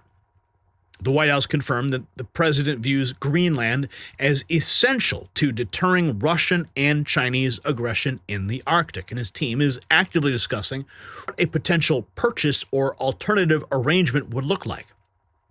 See, this is about national security. It's about control of resources, shipping routes that will define global trade for the next century. Louisiana Governor Jeff Landry, Trump's Greenland envoy, he put it plainly, solidifying the Western Hemisphere is good for America, and Greenland is in the Western Hemisphere. So the stakes could not be higher. Now, when superpowers are positioning for control of the Arctic, when Russia and China are circling strategic territories, you realize how fast the world can change, and that's why preparation matters now more than ever. My Patriot Supply has a 3-month emergency food kit that could save your family. So right now, save $100 while supplies last. Over 2,000 calories a day for 90 days. Real meals, breakfast, lunch, dinner, drinks, and snacks. Packed in sturdy buckets that last 25 years. Made in the USA. No MSG, no junk, fast free shipping, 30-day returns, and a disaster replacement guarantee. Do not wait until global events hit home. Go to preparewithgary.com right now. That's preparewithgary.com. Get prepared and get peace of mind. But here's where Europe completely lost it. Germany criticized Trump's remarks, insisting Greenland belongs to Denmark and borders must not change. The EU issued a joint statement that critics are calling weak and hypocritical. Tough talk against Russia and China, but bowing before American strength. Denmark's leadership warned any attempt to seize Greenland would end NATO itself. So let that sink in. Our so-called allies are threatening to blow up the Western alliance rather than let America secure a strategic territory from hostile powers. Meanwhile, administration officials confirmed that all options remain on the table, including measures beyond diplomacy, if that's what it takes to protect American interests. Now, let's go to the press secretary earlier today when Greenland was brought up in the briefing room, where our cameras were there to capture the moment. Being actively there have also been reports that the U.S. could potentially buy Greenland as one potential option on the table. What would such an offer look like? Is there anything monetarily you could provide, any details? there? Well, that's something that's currently being actively discussed by the president and his national security team. And I would point out that the acquisition of Greenland by the United States is not a new idea. This is something that presidents dating back to the 1800s have said is advantageous for America's national security. The president has been very open and clear with all of you and with the world that he views it in the best interest of the United States to deter Russian and Chinese aggression in the Arctic region. And so that's why his team is currently talking about what a potential purchase would look like. So right now the discussion is about purchasing. There have been talks of having the people of Greenland hold a referendum and a vote. But the U.S. has many options on Greenland, and now is the time to act. Rapid Response 47. Posting links to Real Clear Politics. We can dive a little deeper into what this article says. President Trump's decisive action against the illegitimate Maduro regime in Venezuela has forced world attention on the Western Hemisphere. This is all to the good, as the Trump administration has made clear the priority Washington attaches to its own neighborhood. The recent national security strategy emphasized that after 3 decades of counterproductive wars in the Middle East and South Asia, this administration would prioritize defense of the American homeland in our own hemisphere. It further established the Trump corollary to the Monroe Doctrine, holding that extra hemispheric powers, think China, Russia, and Iran, would not be permitted to meddle in the hemisphere. Maduro's connivance with all three contributed to his downfall under this long overdue recalibration of American core interests. Since the Maduro operation, speculation has abounded as to whether the president will pursue further action under the rubric of hemispheric defense, the traditional American strategic concept of fortifying key defensive nodes across the hemisphere. Greenland, which the president has long expressed interest in bringing closer to the United States, represents the most important and strategically necessary step in furthering America's hemispheric defense umbrella. And while President Trump has greatly advanced the conversation on Greenland's critically to the United States national security, he's not the first commander-in-chief to actively seek to acquire Greenland. As you heard the press secretary said, other presidents have had the same desire. They document here presidents from Andrew Johnson to Woodrow Wilson to Franklin Roosevelt to Dwight Eisenhower have all pursued acquisition of the world's largest island. With a momentum building for the Trump administration to expand upon its appropriate and overdue prioritization of the Western Hemisphere and its defense, the president can take several appropriate and proportional actions that advance his very real interest in bringing Greenland closer to the United States. Now let's explore. Such actions are warranted by the extraordinary threat posed by U.S. national security should adversaries like China and Russia gain further ground in Greenland and the high north, which remains sparsely defended. Recent Chinese submarine activity in the Arctic demonstrates the pervasive and expanding nature of the threat facing the hemisphere from outside powers, as well as China's publicly reported wargaming of combat scenarios in the Western Hemisphere. First, the administration, they write, should do exactly what Denmark has been asking it to do, request expansive military access under the terms of the 1951 Defense of Greenland Agreement. Copenhagen repeatedly argues that Washington does not need closer relations with Greenland because it enjoys broad military access under the terms of the 1951 treaty, yet has rarely exercised those rights in recent decades. President Trump should take this issue off the table immediately by requesting Danish cooperation in transferring substantial U.S. assets to Greenland, including anti-submarine warfare aircraft, Arctic training and support personnel, and equipment, intelligence, surveillance, and reconnaissance assets, and appropriate special operations units. The administration could follow this quickly with larger proposal for a more robust facility presence in Greenland, to include naval and air facilities, permanent training installations, the establishment of a permanent joint task force Greenland commanded by a 2-star officer, and the upgrading of the Pitufik Space Base to a flag officer billet. Second, while bureaucratic reorganization may not seem important, it sends a powerful signal of intent and commitment. The president has expressed his long-term desire to bring Greenland into the U.S. in some fashion. Therefore, where Greenland sits bureaucratically within the United States government matters. While the Department of State should continue discussions with Denmark on a wide array of bilateral issues, key functions related to Greenland should be moved to the Department of Interior and split between the Bureau of Indian Affairs and the Bureau of Insular Affairs. The former is well placed to encourage dialogue with Greenlanders, given their close association with Alaska natives and their indigenous people, and the latter administers U.S. territories like Guam and American Samoa, and liaises freely with associated states like the Marshall Islands, Micronesia, and Palau. This bureaucratic structure better reflects America's vision of unique relationship with Greenland and its people, and frames the conversation on Greenland's future political status in an appropriate manner. Third, while the U.S.-Mexico-Canada Agreement, USMCA, is being reviewed, Greenland should be offered an opportunity to join in some fashion. Interesting. Either with annexes covering Greenland-specific issues that would provide overwhelming benefit to Greenlanders, or as an associate member. The extraordinary economic benefits of greater integration with North America represent a once-in-a-lifetime opportunity for the Greenlandic people. Such an extended hand of friendship and respect would demonstrate the president's long-term commitment to a closer relationship. Justifying a rejection of such an offer would be politically difficult for either Nuuk or Copenhagen. Interesting, bringing them into that agreement. Very smart, expanding that agreement to include them. How could they deny that, right? Hey, we want you to be in this economic agreement. You see, it's always starts there.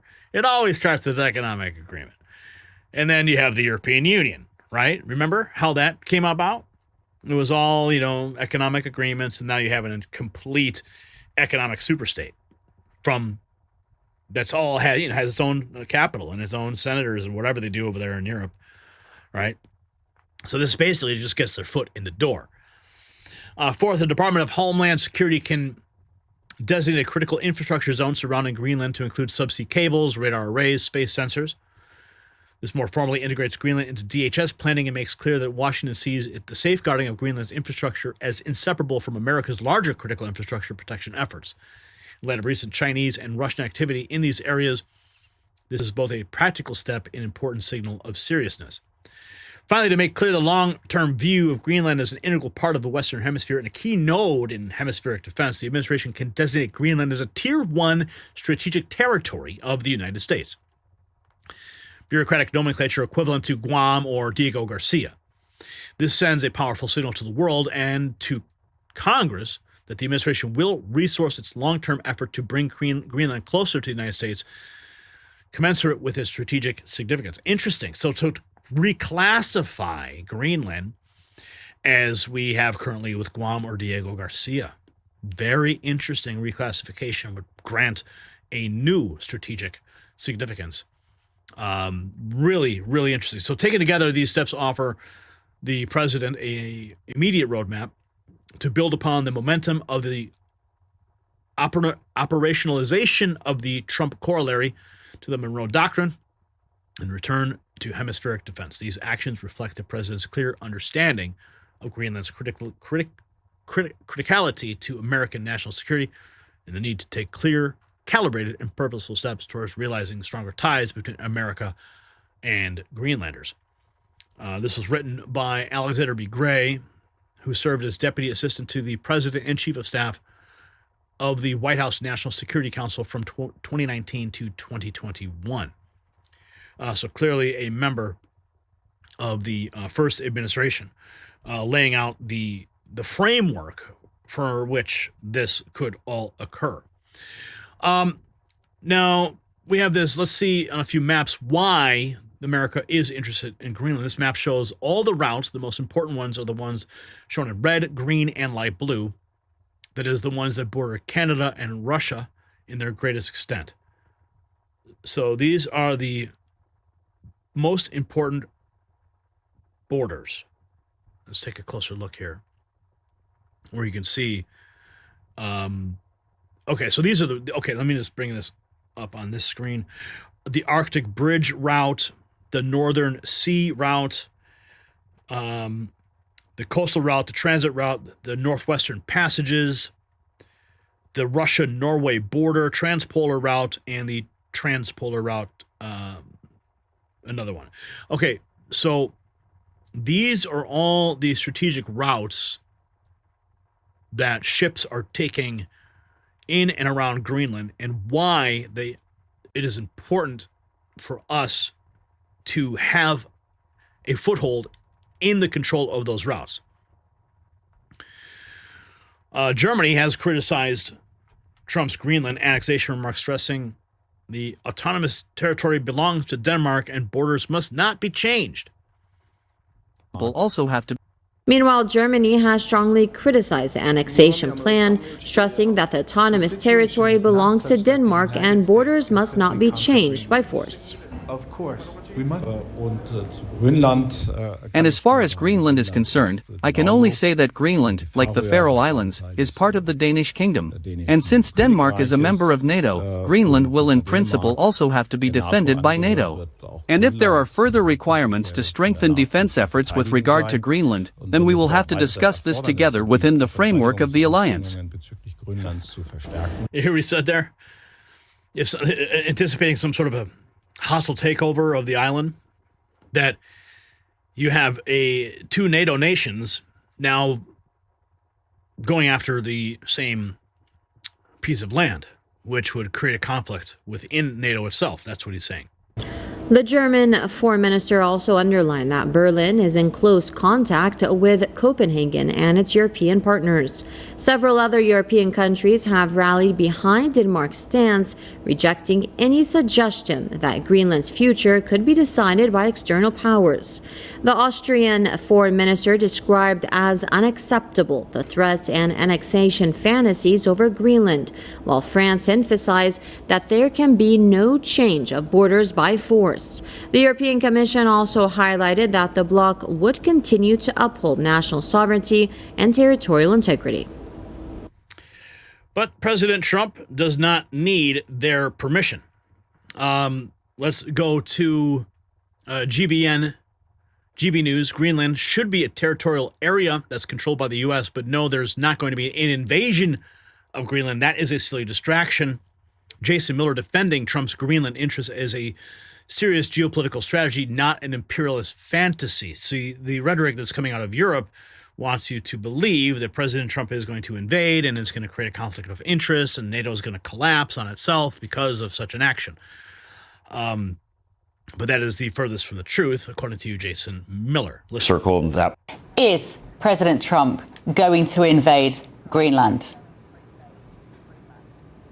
No, I think what this is the mainstream media trying to distract away from the fact that President Trump brought to justice a narco-terrorist in Nicolas Maduro, and that he's going to actually restore democracy to the people of Venezuela. And so the whole thing on the Greenland front, I mean, Greenland should be a territory area that's controlled by the United States. I think the U.S. could do a much better job of maximizing that area, especially with those shipping lanes opening up and the Russians and the Chinese pushing their military into the Arctic Circle in that part of the world.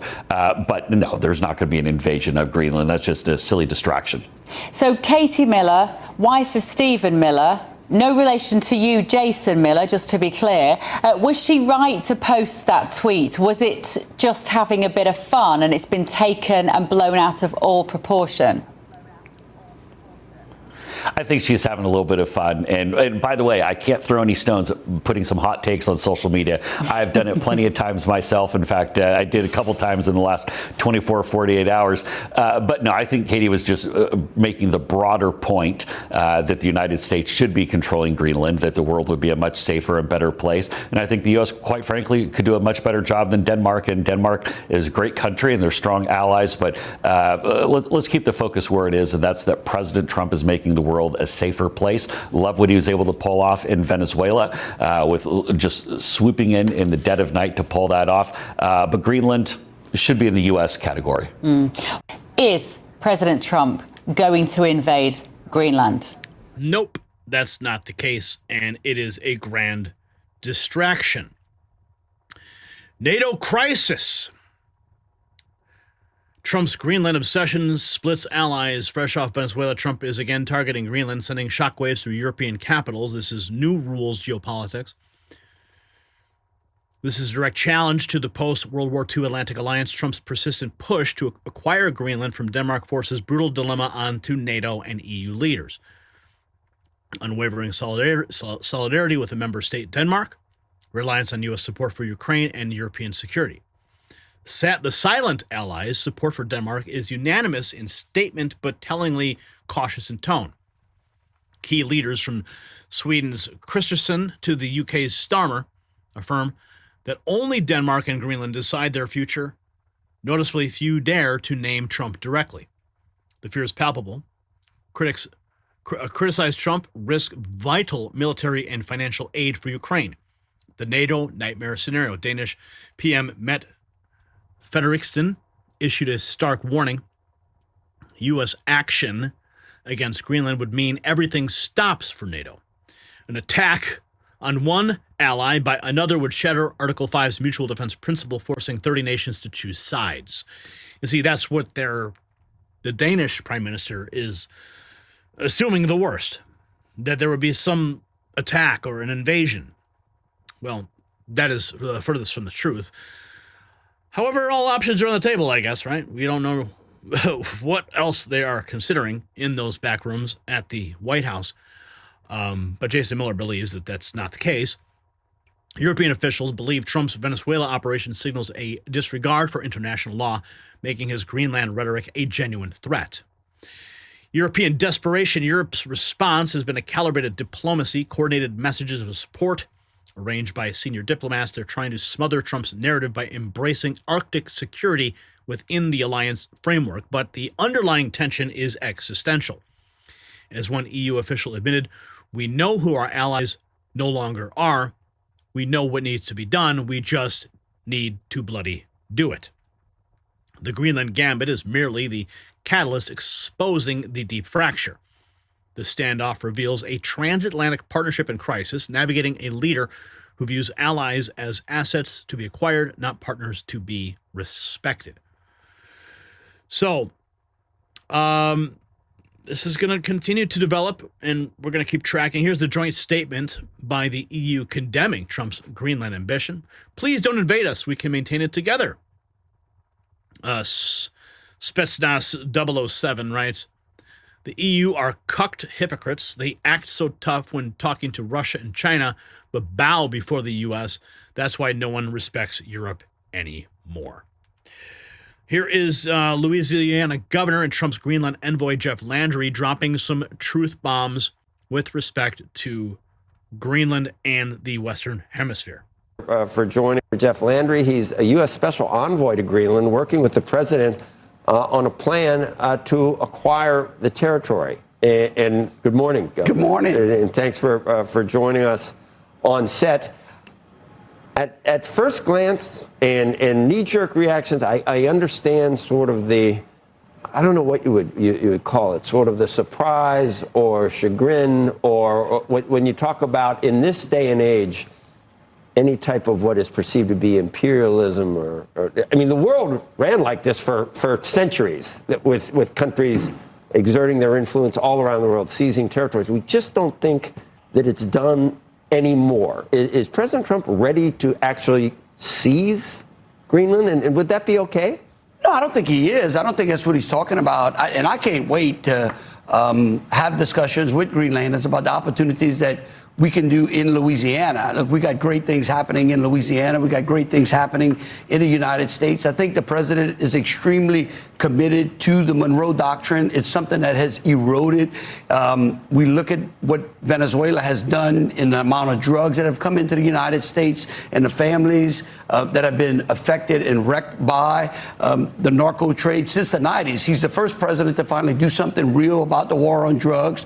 Again, I think that solidifying the Western Hemisphere is good for the United States and good for the states that are in the United States, like Louisiana. And Greenland is in the Western Hemisphere. No, Greenland in the Western Hemisphere. Now, I because we're talking about the international situation, I just got an email from the White House that is pretty remarkable. And I'm going to pull it up for you here so you can see it for yourself with your own eyes. This just came in from the White House to my personal email, as I am a member of the White House Press Corps, for immediate release. Memorandum for the heads of executive departments and agencies. Listen to this. Subject: withdrawing the United States from international organizations, conventions, and treaties that are contrary to the interests of the United States. By the authority vested in me as president, by the Constitution and the laws of the United States of America, I hereby direct Section 1 purpose. On February 4th, 2025, I issued Executive Order 14199, withdrawing the United States from and ending funding to certain United Nations organizations and reviewing United States support for all international organizations. That executive order directed the Secretary of State, in consultation with the United States representative to the United Nations, to conduct a review of all international intergovernmental organizations of which the United States is a member and provides any type of funding or other support, and all conventions and treaties to which the United States is party, to determine which organizations, conventions, and treaties are contrary to the interests of the United States. The Secretary of State has reported his findings as required by Executive Order 14199. Section B, I have considered the Secretary of State's report, and after deliberating with my cabinet, I have determined that it is contrary to the interests of the United States to remain a member of, participate in, or otherwise provide support to the organizations listed in Section 2 of this memorandum. Oh boy. Section 2. Consistent with Executive Order 14199 and pursuant to the authority vested in me as president by the Constitution and laws of the United States, I hereby direct all executive departments and agencies to take immediate steps to effectuate the withdrawal of the United States from the organization listed in Section 2 of this memorandum as soon as possible. What is Section 2? We haven't even got there yet. For United Nations entities, withdrawal means ceasing participation in or funding to those entities to the extent permitted by law. For United Nations entities. What is Section 2? Here we go. My review of further findings of the Secretary of State remains ongoing. Section 2. Organizations from which the United States shall withdraw. A. Non-United Nations organizations. 24/7 Carbon-Free Energy Compact. Done. Colombo Plan Council. Done. Commission for Environmental Cooperation. Done. Education Cannot Wait. Done. European Center for Excellence for Countering Hybrid Threats. Done. Forum of European National Highway Research Laboratories. Done. Freedom Online Coalition. Axed. Global Community Engagement and Resilience Fund. Goodbye. Global Counterterrorism Forum. Gone. Global Forum on Cyber Expertise. Gone. Global Forum on Migration and Deployment. Gone. Inter-American Institute for Global Change Research. Done. Intergovernmental Forum on Mining, Minerals, Metals, and Sustainable Development. Done. Intergovernmental Panel on Climate Change gets the axe. Intergovernmental Science Policy Platform on Biodiversity and Ecosystem Services gets the axe. International Center for the Study of the Preservation of the Restoration of Cultural Property. Done. I mean, this sounds like a wish list of these sounds like all organizations that are consumed with climate and you have to do a cultural acknowledgement, a land acknowledgement. You see these ridiculous things. International Cotton Advisory Committee, they're getting the axe. International Development Law Organization, gone. International Energy Forum, International Federation of Arts, Councils, and Culture Agencies gets the axe. International Institute for Democracy and Electoral Assistance. Holy cow, this list goes on and on. International Lead and Zinc Study Group, International Renewable Energy Agency, International Solar Alliance, International Tropical Timber Organization, International Union for Conservation of Nature, Pan American Institute of Geography and History, Partnership for Atlantic Cooperation. I mean, this goes on and on. Regional Cooperation Agreement on Combating Piracy and Armed Robbery Against Ships in Asia. They're getting the axe too. Regional Cooperation Council. Renewable Energy Policy Network for the 21st Century, axed. Science and Technology Center in Ukraine. Yeah, that's where your money was going. Secretariat of Pacific Regional Environmental Program. Venice Commission of the Council of Europe. United Nations organizations. Holy cow. United Nations is getting defunded. What I just read to you were non-UN. Now we're going into the United Nations.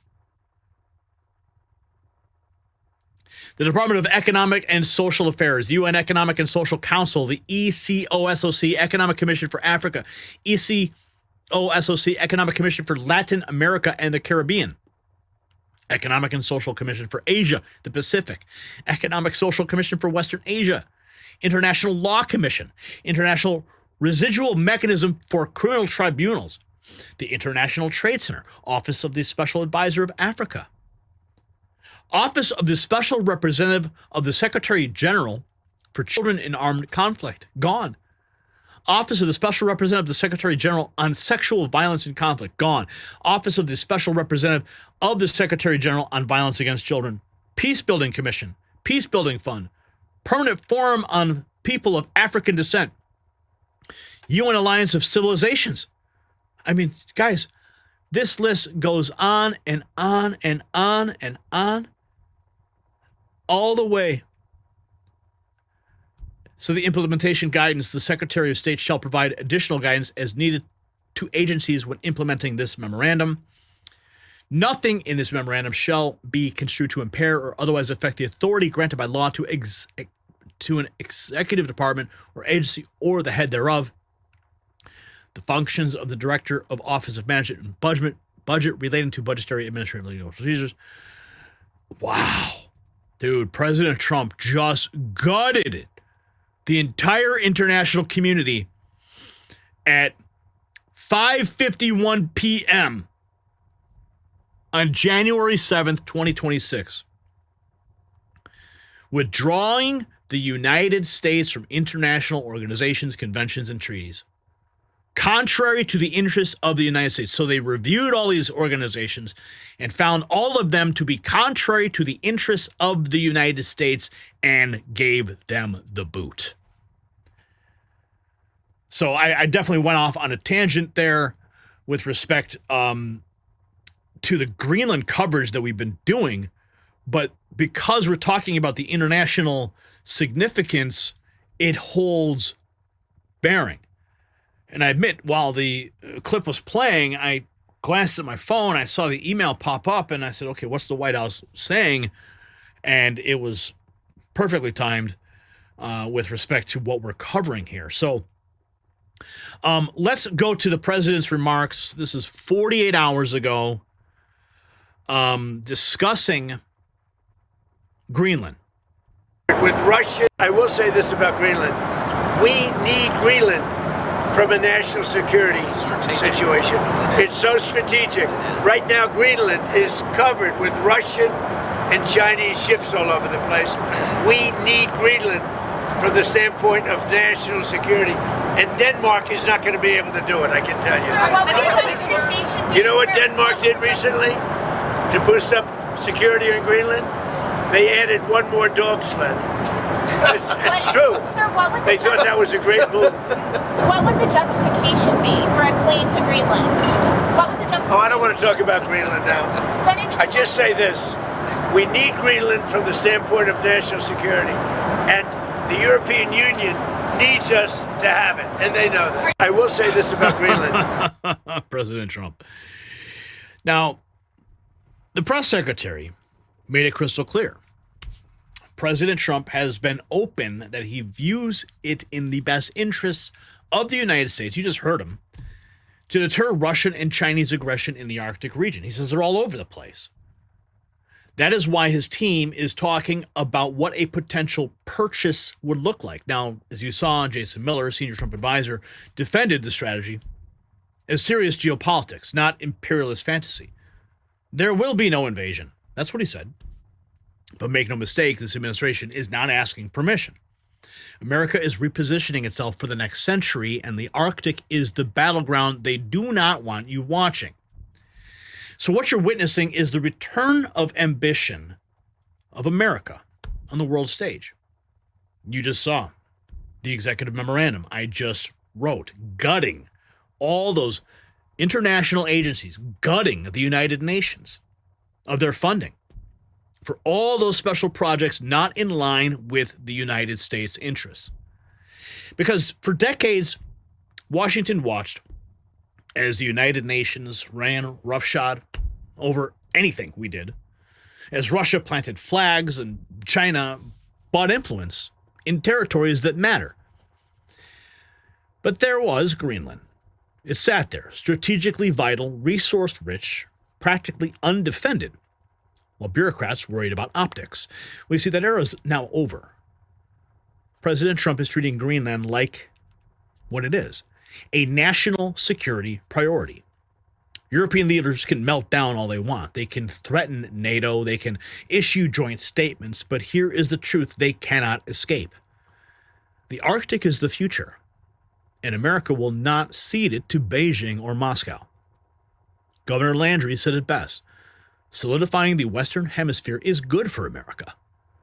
The question for you, should the U.S. secure Greenland by any means necessary to counter China and Russia? How far are you willing to go?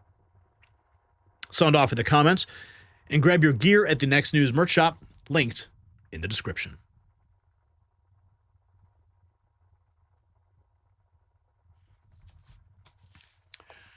Okay, there was a lot of activity in these super chats. That was a wild email that just came across the desk. So, that you guys heard it first. I don't think anyone's talking about it.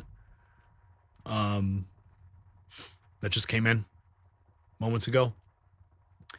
Prism 63 just gifted 10 memberships. And Bill's Rules has received one. What do you know, Bill? Now I think you'll have access to that Discord, I think is what you were having an issue with. So you can thank Prism for that. Eric Charp and Donald Strickland and Fitch and DWK1us, Johnny Cage, Susan Gray, everyone becoming members tonight. Ruby Hoove gifting 5 memberships as well.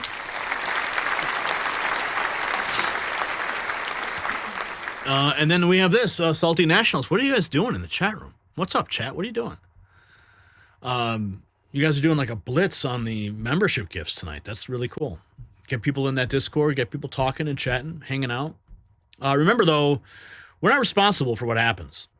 If you guys go and hang out and do things outside of this, discussion room, completely on you. We don't sanction any activities or events or meetings. That is all on the free will of the individuals who are participating within that chat room. So just keep that in mind and, use your best judgment when you decide to do things. Let's see who else. Salty Nationals gifting 5 as well. And then Ruby Hoove dropped another $5 into the chat. Trump would treat Greenland well. Denmark certainly hasn't. Yeah, exactly. That's the thing. I want to check in with respect to where we are on Super Chats, by the way. And I'll check in on the totals, and then we'll get to our next topic. Oh, wow, $96.95. You guys are on fire. Thank you for your support tonight. Sincerely appreciated. Moving right along into our next. Brian, if you could just confirm in the Discord that you are still clicking regardless. Okay, thank you. I just want to make sure because I did not have confirmation. I just assumed that you were. But I just wanted to have absolute assurance there. Okay. We're going to move into our next topic now. We need to talk about the fraud and what is happening with respect to the feds swarming into Minnesota.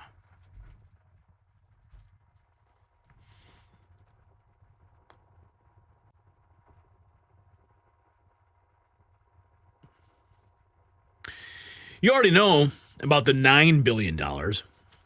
You've seen the empty buildings, the phantom daycares, the shell nonprofits collecting millions while providing nothing. But tonight, the fraud war in Minnesota just escalated to an entirely new level.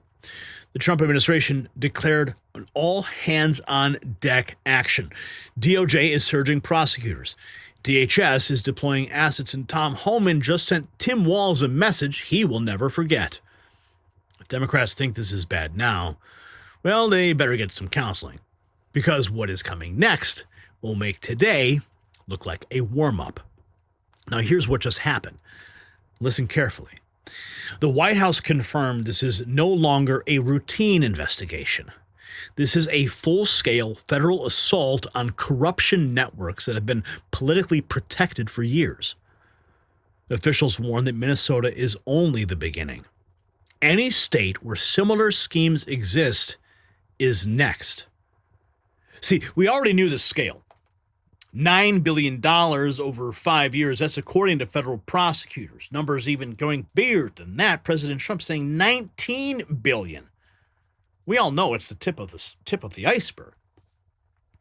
But now the crackdown is going operational. Secretary Noem revealed that state employees repeatedly warned Governor Walz that taxpayer money was being funneled into fake nonprofits and fraudulent businesses. They told him directly. And what did he do? He ignored them. House Oversight Chairman James Comer said that the breadth and depth of this fraud is breathtaking, and warned this may only be the tip of the iceberg extending far beyond Minnesota. We've already talked about California. We've talked about other states like Illinois, Ohio. You see, what happened in Minnesota has basically broken the dam. And now it is going to cascade all across this country. And we are going to learn that the scale of fraud and the pilfering of the United States taxpayer and the U.S. Treasury is beyond any scale that any comprehension can even understand. And of course, the political class is freaking out because the crackdown does not just expose criminals, it exposes the infrastructure that protected them. $9 billion stolen. 19. It's going to probably be 100 million or more, 100 billion by the time we're done. All while politicians looked away. You see, when you see fraud on this scale, when you realize the system meant to protect you was riddled with corruption, you understand why self-reliance matters. And that's why I trust My Patriot Supply, because right now you can save $100 on the 3-month emergency food kit. Over 2,000 calories a day for 90 days. Real meals, breakfast, lunch, dinner, drinks, and snacks packed in sturdy buckets that last 25 years. Made in the USA, no MSG, no junk, fast free shipping, 30-day returns, and a disaster replacement guarantee. When the systems fail, your family stays fed. Go to preparewithgary.com right now. That's preparewithgary.com. Get prepared and get peace of mind. And of course, now tonight, there is even more.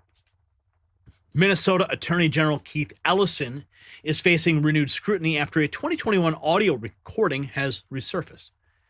In that recording, Ellison vowed support for a group that included now convicted fraud defendants tied to these very same networks. Meanwhile, CMS Administrator Dr. Oz announced a full audit and deferral of Medicaid payments in Minnesota. He personally notified Governor Walz. Tom Homan's message to Walz couldn't be clearer. You say you're not going anywhere? Well, neither am I. And neither is President Trump. Neither is AG Bondi, and neither is Secretary Noem, because the net is tightening. DOJ is surging prosecutors, and severe consequences are coming. Here's Dr. Oz. This just came out. Dropping the hammer on Tim Walz, announces that HHS will begin auditing Minnesota's Medicaid program. He starts that this is something that we have to present, an unfortunate announcement for the Walz administration. Listen carefully. This is where it begins. This is where it starts. Because the audit will reveal where it all went. And then the dam will burst. You're witnessing history on your screen right now. At CMS and HHS, we're increasingly worried about the deep rot within Minnesota's Medicaid and social services system, which are supposed to protect the most vulnerable Americans. The more we uncover, the more it becomes clear it's much worse than we were led to believe by state government officials. We'd previously learned that illegal immigrants were still getting care within allegedly state-only Medicaid programs that were actually using federal taxpayer funds. And because of that, we already withheld $1.3 billion from California, Illinois, and yes, Minnesota, which always seems to show up on the list of states with the worst fraud, waste, and abuse. But this is only the tip of the iceberg for Minnesota. We have an unfortunate announcement for the Walz administration. They have to admit they were warned. Last month, we instructed the Walz administration to produce a corrective action plan by the end of the year, which we received late New Year's Eve and found deeply insufficient. We don't want to hear, for example, that your state law doesn't allow you to protect federal taxpayers from Somali fraud. And we want a sense of urgency to fix this, as well as clear milestones to hold Minnesota accountable on progress. Enough is enough. I just notified Governor Walz we will begin auditing Medicaid receipts and defer paying on claims based on fraud, waste, and abuse. Until we can verify what is legitimate, we're going to defer payments for the 14 programs that the state itself identified as rife with fraud. That figure could be in the hundreds of millions of dollars. If the state cannot get a handle on this fraud, as we find more, we intend to withhold more payments moving forward until the state cleans up its act. This ensures that Minnesotans who are truly in need and eligible for benefits can access Medicaid services, but the state's going to be forced to clean up its act and stop wasting taxpayer dollars. The state mismanaged its program, and federal taxpayers should not be held liable. We should note that Governor Walz has a rainy day fund with plenty of money to cover any real shortfalls in the unlikely event these actions affect beneficiaries directly. This, my friends, is about holding Governor Walz accountable and making him take the steps he should have taken years ago. This is just the beginning. While there are 14 Medicaid programs that we know are high risk, we suspect from our team on the ground that there's a long road ahead to clean up the fraud. We want the people of Minnesota to know that this hardship was caused by a complete abdication of duties by the Walz administration, which your state leaders need to own and address immediately. Our duty is to provide the highest quality health care for the most vulnerable Americans, so we can't allow further theft of federal taxpayer money from 49 states to underwrite fraud in Minnesota. We'll have more to say in the weeks ahead. Holy cow. The hammer is dropping. Let's go to the press secretary earlier today discussing this all-hands-on-deck effort by the Trump administration to crack down on fraud in Minnesota. It won't just be Minnesota. It will be any state across this country where fraud has taken place. So all options are on the table. Every state in the union is now in the crosshairs because of Governor Walz and Ilhan Omar. Think about that. Remember, Ilhan Omar wrote the bill that created this entire mechanism to exist. Governor Walz looked the other way. Money flowed. Kickbacks were, I'm sure, made. Backroom deals. Pandering to voting blocs. Keep them in office. Will look the other way. Keep the money flowing. Well, because of their greed, because of their actions, now every state is under the microscope. All hands on deck. Let's go to the White House. Minnesota to date, the Department of Justice has charged 98 total defendants in several Medicaid fraud and related case programs. 64 were convicted, and 85 of the 98 charged were of Somali descent.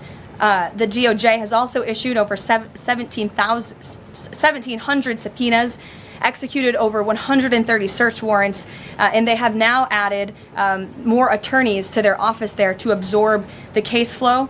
DHS is on the ground going door to door conducting large-scale criminal and HSI investigations. They have also sent approximately 2,000 agents to Minneapolis to assist with law enforcement and immigration enforcement.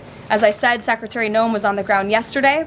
The Department of Health and Human Services has also begun requiring a justification and photo evidence for all child care-related payments nationwide, and they required Minnesota to conduct a full audit of all child care centers. They also froze $185 million in funding to Minnesota. And Dr. Oz, who was just here, also notified Governor Walz they're going to begin auditing Medicaid recipients and deferring payments on claims based on waste, fraud, and abuse. The Department of Labor is also conducting a targeted review of Minnesota's unemployment program. Department of Agriculture requiring Minnesota to conduct recertification for SNAP recipients, and HUD has launched investigations into the public housing. SBA has also suspended nearly 7,000 borrowers amid suspected fraudulent activity. So, with all of that, rest assured, this is an all-hands-on-deck effort from the entire administration to get to the bottom of this and to ensure that the ripping off of taxpayers in the state of Minnesota, and it won't just be Minnesota, it'll be any state across this country where fraud has taken place, and we are protecting law-abiding, tax-paying American citizens. To date, God bless America. God bless President Trump. The dam is breaking. 10 hours ago, Rapid Response posting, Minnesota State Rep Walter Hudson, U.S. Attorney Joe Thompson estimates that the total amount of criminal fraud over 5 years may reach $9 billion. Now, of course, we've heard other numbers. President Trump, $19 billion. California, I think, will be here, $240 billion. This while Governor Tim Walz and other stakeholders dispute that assessment. He said the point that I wish to emphasize is whatever the actual number is, the full scope of the problem is not just criminal fraud, but a culture of profiting from government programs in perpetuity. This is the Honorable Walter Hudson, Minnesota State Representative. Deputy U.S. Attorney Joe Thompson, serving the District of Minnesota, has said that he could keep 1,000 prosecutors busy. But he's limited to a mere 25, only 5 of which are tasked with building fraud cases. He estimates that the total amount of criminal fraud over 5 years may reach $9 billion, which is fully 1/2 of the money that has been directed to these programs by the state. While Governor Tim Walz and other stakeholders dispute that assessment, the point I wish to emphasize is this. Whatever the actual number is, the full scope of the problem is not just criminal fraud, but a culture of profiting from government programs in perpetuity, not as a safety net, but as an industry. I've personally met and had discussions with folks who identify themselves as consultants for multiple entities accepting government benefits. They have made a career out of showing people how to leverage the gaps in government oversight to maximize benefit payments. Deputy U.S. Attorney Joe Thompson serving the... Exploiting gaps. Well, I think there'd be a little bit more than gaps in Minnesota. Secretary Kristi Noem, 24 hours ago, if you think you could come to this country and get rich defrauding the American people, think again. She says, we will root out every case of fraud we find from Minneapolis to California to New York. Americans deserve justice, answers, and accountability, and under President Trump, we will deliver just that. If you can't play by the rules, you can't stay in our great country, period. So it sounds like mass deportations are on the table for all these fraudsters as well. And they should start with Ilhan Omar. More than 9. Are you aware of the crimes you've committed? That's Homeland Security Secretary Kristi Noem, who deployed roughly 2,000 agents to the Twin Cities to conduct immigration raids and to assist in a widening fraud probe. 2,000 agents is enormous. It is. How do you justify that to the American taxpayer? I'll answer that. How do you justify it? Because there's $19 billion in fraud they've got to find. So you need an all-hands-on-deck approach. That's why you need 2,000. Let's hear what she has to say. American taxpayer is grateful that that resource allocation has been put here. We've never seen this kind of fraudulent and abuse of programs before in recent history. Over the past 3 years, prosecutors here have charged more than 90 people, mostly Somali Americans, with fraud. Are you aware of the crimes you've committed? Yeah. You see, I told you. It's because that's how you justify it. GOP majority whip. Good riddance to Governor Walz. But he cannot escape accountability for the estimated $9 billion in fraud. Where the hell was the Twin Cities media been? They've had this story for years. Thank God for POTUS for finally bringing attention to the issue. Well, I'll tell you why the media never reported on it. Because they were probably in on the take too. You see, you have to have the guys at the top pointing the cameras in another direction, so that you're not putting the spotlight on the fraud. No matter what people say, no matter how many whistleblowers come forward, that's how you keep the game going. You control the messaging, you control the investigation, and you control the fraud. And if you don't have the media looking at the fraud, then nothing's going to change. Nick Shirley did that with his cell phone. And the whole thing is unraveling before America because the media looked the other way. Now, my question is, who made those decisions? Who made those editorial calls? Who said we're not going to cover fraud today? We're not going to cover the empty daycares that are all over the city. No, we're not going to talk about that. And why? Were they sitting in a cigar lounge together discussing with their cronies and colluding and conspiring to bury the coverage? I mean, these are all questions that are certainly on the table and must be asked.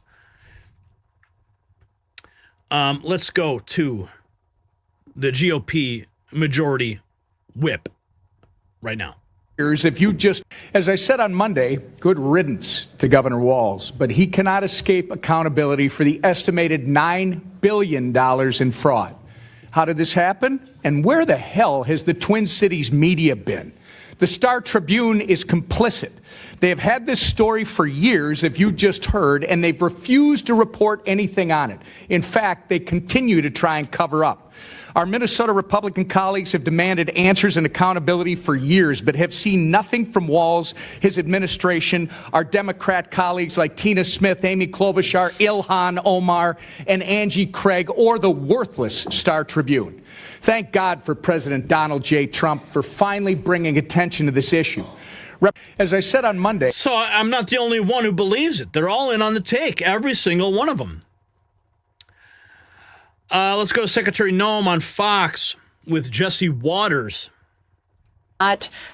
So many Minnesota state employees were saying, Governor Walz, pay attention to this. People are stealing the money. These are not legitimate businesses. They are not legitimate nonprofits. And he ignored them. He told them to do their job and just follow orders and exactly what he was telling them to do and overlook all of these criminals. And they felt like very much they were whistleblowers who were being ignored or bullied into being quiet. So many Minnesota state employees bullied into being quiet. That's the other element, the threat element. Minnesota Attorney General Keith Ellison facing scrutiny after a 2021 audio recording resurfaced in which he vowed support for a group that included now convicted Somali fraud defendants.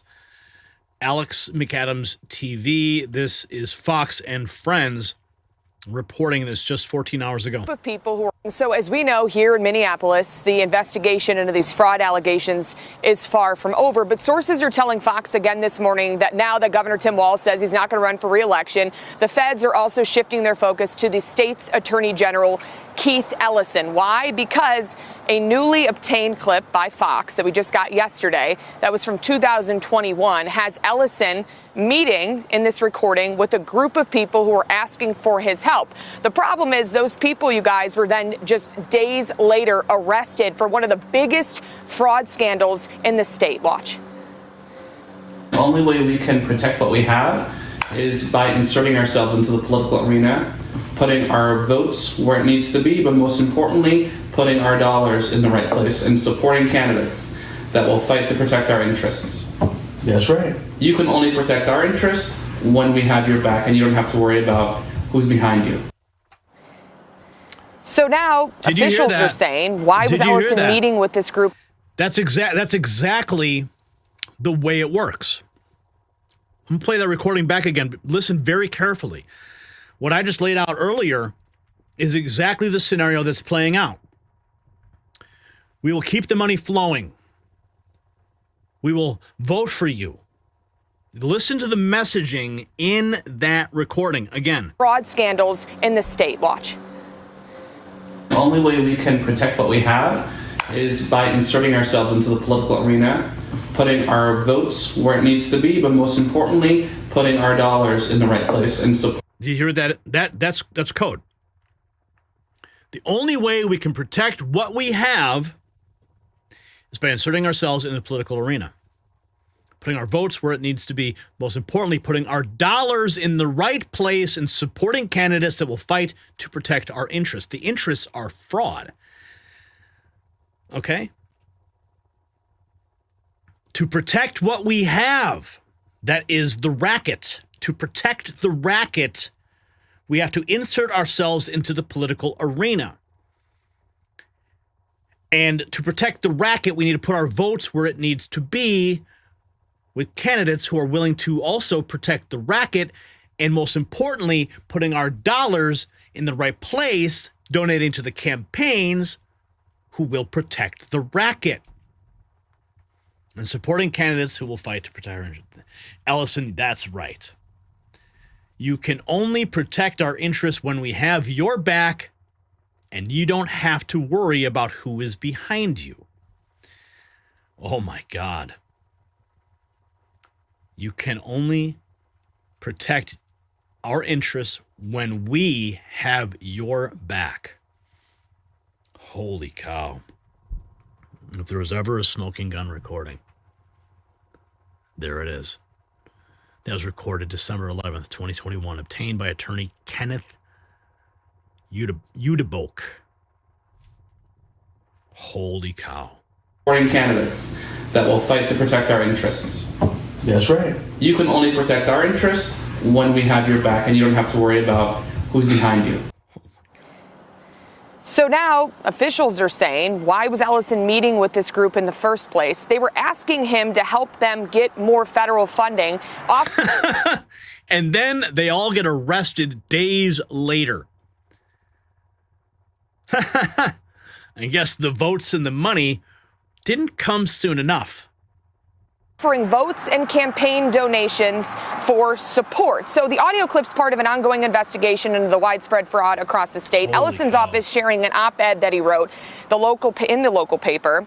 He said, in part, I took a meeting in good faith with people I didn't know, and some turned out to have done bad things. I did nothing for them and took nothing from them. But documents obtained by the Center for the American Experiment say some of those non-convicted Somali fraudsters that he met with donated money to Ellison's campaign after that meeting. It's money, though, he did later give back once this group was indicted, according to reports. So there's just so many levels. But if they weren't indicted, what happened? Would he have just kept the money? You see, they got caught. Now the money's dirty. Gives it back. Oh, I gave the money back. But imagine if they were never caught. You see how the game works? Of this fraud that's been going on for years, according to officials. Fox obtained that full, nearly 1 hour-long clip of the meeting with the lawyer of Amy Bach. For people wondering who that is there on your screen, she's the Minnesota woman who was one of many convicted last year in that $250 million Feeding Our Future scam. That's how this all started with Bach. She's behind bars, though, but her legal team tells me, where's the accountability for the governor and the attorney general? He said the state let the fraud happen. Wow. Do you think some of these policies... Where's the accountability? Did you hear that? She's the Minnesota woman who was one of many convicted last year in that $250 million Feeding Our Future scam. That's how this all started with Bach. She's behind bars, though, but her legal team tells me, where's the accountability for the governor and the attorney general?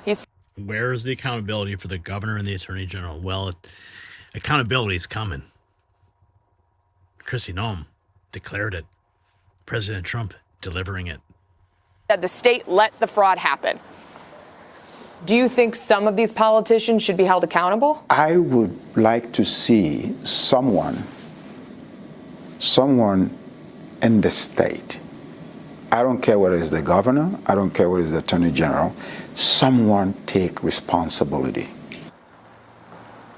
And when you talk to these officials, and look who's on your screen. Who should take responsibility? Walz, Ellison, Ilhan Omar. Come on, guys. You can say it.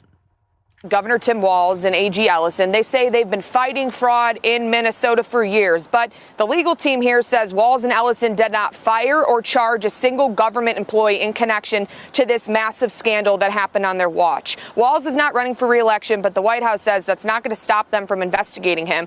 President Trump says he was caught, quote, red-handed for his role in the fraudulent Somali scams plaguing Minnesota for years. Here's Walz. We'll make sure that in this state there's full accountability for everybody, because buck stops with me. I'm accountable for this. And because of that accountability, I'm not running for office again. But I have a year to continue to improve on a record that Wait a minute. Did he just say he's accountable? He's accountable. And so therefore, I'm not going to run for office. Okay, so basically you're just admitting guilt? You're holding yourself accountable? What about the criminality behind it all? I want to hear that again. Him. President Trump says he was caught, quote, red-handed for his role in the fraudulent Somali scams plaguing Minnesota for years. Here's Walz. We'll make sure that in this state there's full accountability for everybody, because buck stops with me. I'm accountable. The buck stops with me. I'm accountable for this. And because of that accountability, I'm not running for office again. Because of that accountability, I'm not running for office again. It almost feels like he knows that it's getting closer and closer.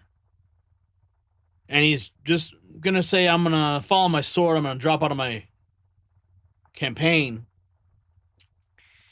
But that's not the end of it, sir. That's only the beginning. But I have a year to continue to improve on a record that I think will stand up against anybody's, a record that has made Minnesota better, a record that makes people want to come here, and a record that has respected not only the dignity of people, but the idea of rule of law and camaraderie.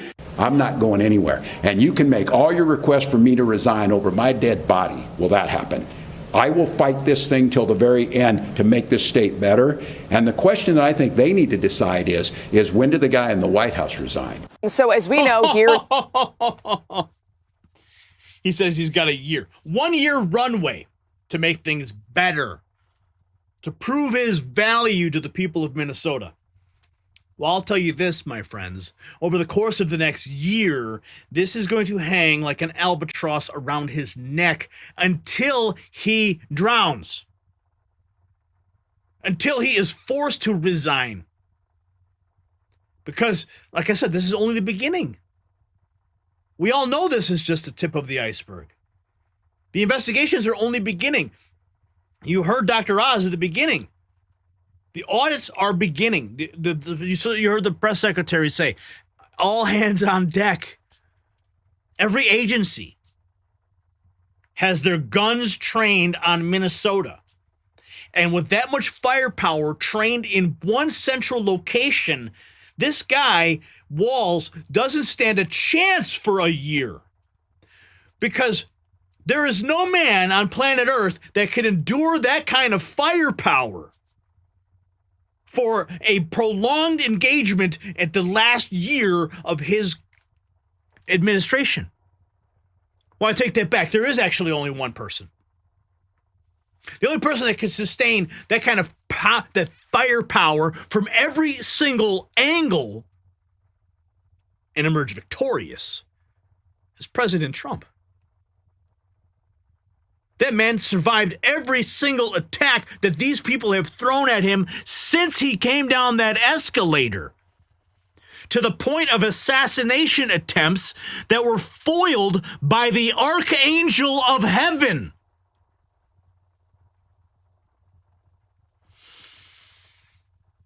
Tim Walz does not afford that kind of protection. Donald Trump is protected by the Almighty. Tim Walz has no such protection. Because when the angels of light go against the angels of dark, They must flee. That is how it operates. That is how the spiritual world operates. And we have forces of darkness versus forces of light. And we know how this book ends. See, that's really what's at stake here. The spiritual battlefield being waged before us in the flesh of men.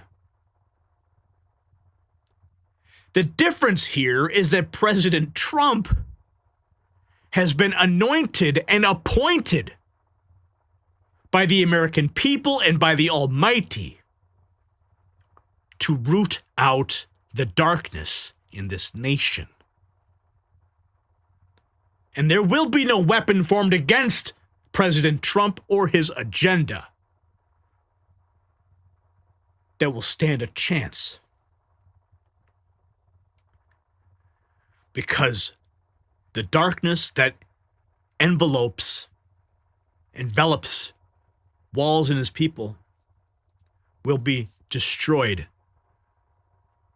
when the beam of light comes down. And the beam of light will be in the form of those audits, will be in the form of those investigations. Because now is the time for darkness to be destroyed. Once and for all. We have prayed for deliverance in this nation.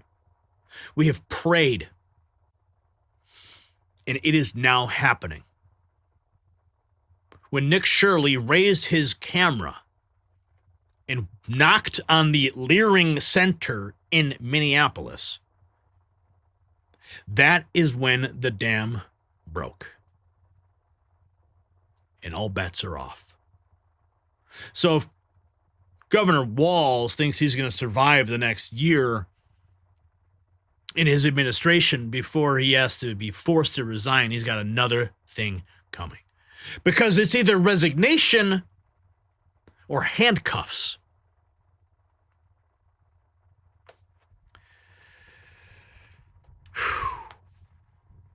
What does Tom Homan have to say? It's just come as no. Well, first of all, the operation, yeah, I'm extremely happy. And this just come as no surprise to the American people. You and I spoke months ago. I made a promise that we would flood the zone of every sanctuary city in this country as bringing thousands of more agents, 10,000 more agents because of the big, beautiful bill. Why Minneapolis? Why are they being prioritized right now? Because billions of dollars fraud has been uncovered. And what they need to be concerned with, Tim Walz says he's not going anywhere. Well, either am I. Either is President Trump. Either is Pam Bondi. Either is Kristi Noem. So we're there because of the priority census, right? But that show is going on the road. So if the Democrats are having a fit now, you better get counseling, because this is about to get a hell of a lot bigger throughout this nation. That show is going on the road. I actually think Minneapolis is the tip of the iceberg. I think we're going to find a hell of a lot more in Illinois, New York, California. We'll see. But this operation will go nationwide. We're going to keep our promise. And because President Trump is sitting in the Oval Office, every American can put their head on the pillow tonight, knowing the Border Patrol is on that border, stopping all threats coming across. Most secure border in history of this nation. ICE agents and FBI agents are working 24/7, 365, every hour of every day, taking public safety threats and national security threats off our streets. Sleep well, America, because we're keeping America safer. So we're doing exactly in Minnesota what we're going to do nationwide, which you and I talked about, Sean. We're keeping President Trump's promise to American people to make this country safe again, one city at a time, one criminal alien at a time. But first of all, oh, yeah. Everyone knows it. The tip of the iceberg. Let's go to House Oversight Chairman, Committee Chair James Comer on the rampant fraud. Services, which our Oversight Committee is holding its first hearing on the massive fraud in Minnesota's social services program. Minnesota's social services, which are funded by you, the American taxpayer, are being ripped off. The most vulnerable are suffering as a result. Federal prosecutors estimate that these criminals have stolen at least $9 billion. Okay, now I want to pause here. There's a reason. Because this committee holds subpoena power. Do you remember when Pritzker was forced to testify in committee? When Mayor Brandon Johnson had to go before committee? when Kathy Hochul, governor of New York, had to go in front of the committee for their own problems with relation to immigration. This is a different story, but the power remains in the hands of the committee. So mark my words, there will be a moment when the camera flips from James Comer to Governor Walz sitting in the hot seat. Not as a candidate, but as an embattled governor. Not as the would-be vice president of the United States, but as a man on trial in committee, having to answer to the fraud, having to answer to why you oppressed the whistleblowers. So what you're seeing here is another piece of history unfolding in this case. Because what Comer is about to unfold with this new committee investigation is going to be game-changing. Because it will uncover the waterfall, the avalanche of fraud across the country. Because it starts with Minnesota, all these other investigations, they know what's happening everywhere else, and then pretty soon you're going to see all those governors yet again in front of Comer having to testify to the fraud that's occurring in their state. That's when accountability happens. That's when the criminal referrals are handed to the FBI and the Department of Justice. And in past, we've seen those criminal referrals fall into a black hole. And that's because when the game is there, it's protecting itself. But we have a different scenario now. We have a commander-in-chief and we have an administration that is actually willing to do something about it. Let's continue. The fraudsters, many of whom are from Minnesota's Somali community, have stolen from programs meant to feed needy kids, provide services to autistic children, house low-income and disabled Americans, and provide health care to vulnerable Medicaid recipients. Fraudsters like these take millions to enrich themselves while providing nothing, overstating or outright faking the services. How many children have gone hungry because fraudsters stole money that was intended to provide them with food? There you go. You care about the children? You care about feeding the children? All that money could have actually gone to feed children. Instead, they're buying BMWs. And they're parking them in the parking lots of daycare centers that are empty. The Leering Center. So when a leftist, Democrat, progressive, whatever they want to call themselves, says, we got to support the children. What about the children? Well, what about those children? What about the ones that never reached, that money never reached, right? How many autistic children were denied services because fraudsters instead sent this money overseas?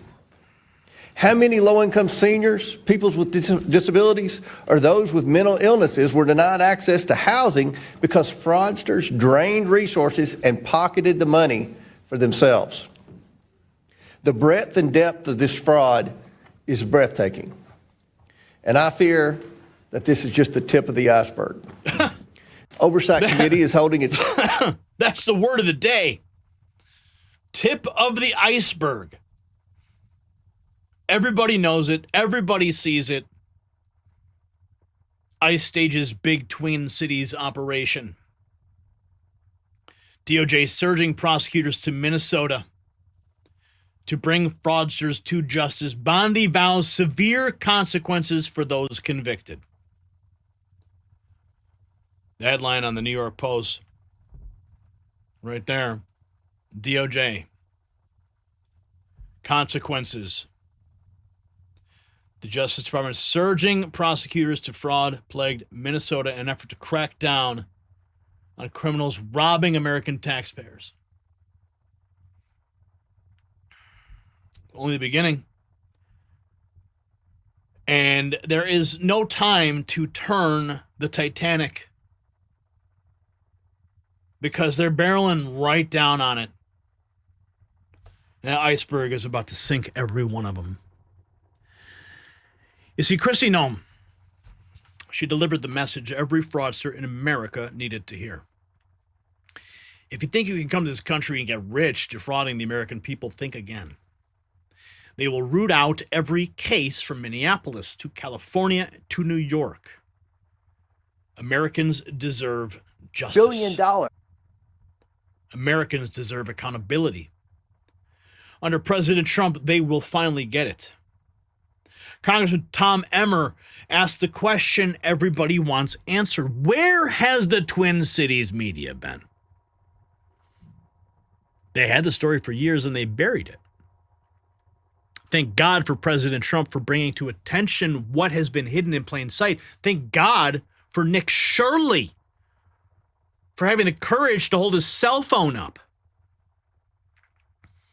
See, what is unfolding in Minnesota right now is bigger than fraud.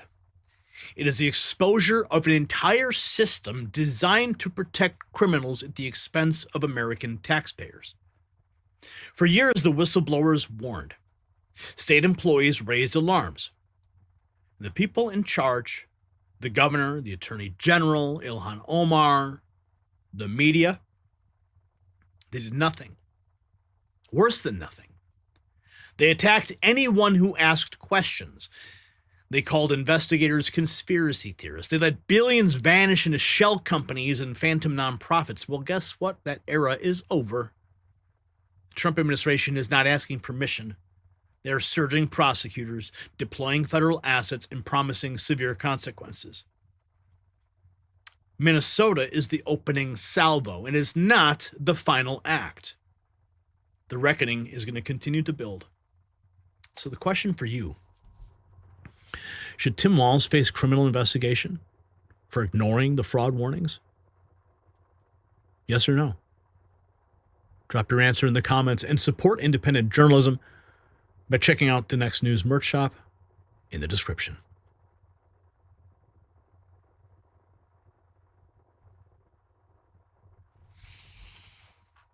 All right. It's just the beginning, friends. Looks like a lot of super chats just came through here. Ruby Hoover was last at $5. Vicky at $9.99. Thank you, Vicky. No message there. Bill's Rules, $19.99. Do a little dance, he says. Well, you know the rules. Ruby Hoover, another $5. Minnesota needs help. Walz needs a timeout. Well, he needs time served, really. Ruby Hoove, again, $5. If Walz hasn't done his job yet, why should we believe he'll change if given more time or more money? Cindy Brandreth, giving $10. Thank you, Cindy. And what is that? Is that, that's YouTube. Okay, thank you, Cindy, for that. So where are we now on Super Chats at the moment? I'll refresh the page. Oh, $146. Oh, you guys are awesome. Thank you for that. And, okay, so we're going to move right along to our next topic, our final topic of the evening. It dovetails nicely into what we've been talking about with respect to the actions now going against Minnesota. But the beauty of it is that it is only the beginning. It is only the beginning of what is coming next, because it is spawning people all over the country to become Nick Shirleys. And that's what we're going to talk about next. Because as the investigations continue, as the fraud is investigated from the federal level, the on-the-ground journalists, the true free press, is going to reveal even more touch points that will not be ignored. And that's what we're about to get into, is how this spreads.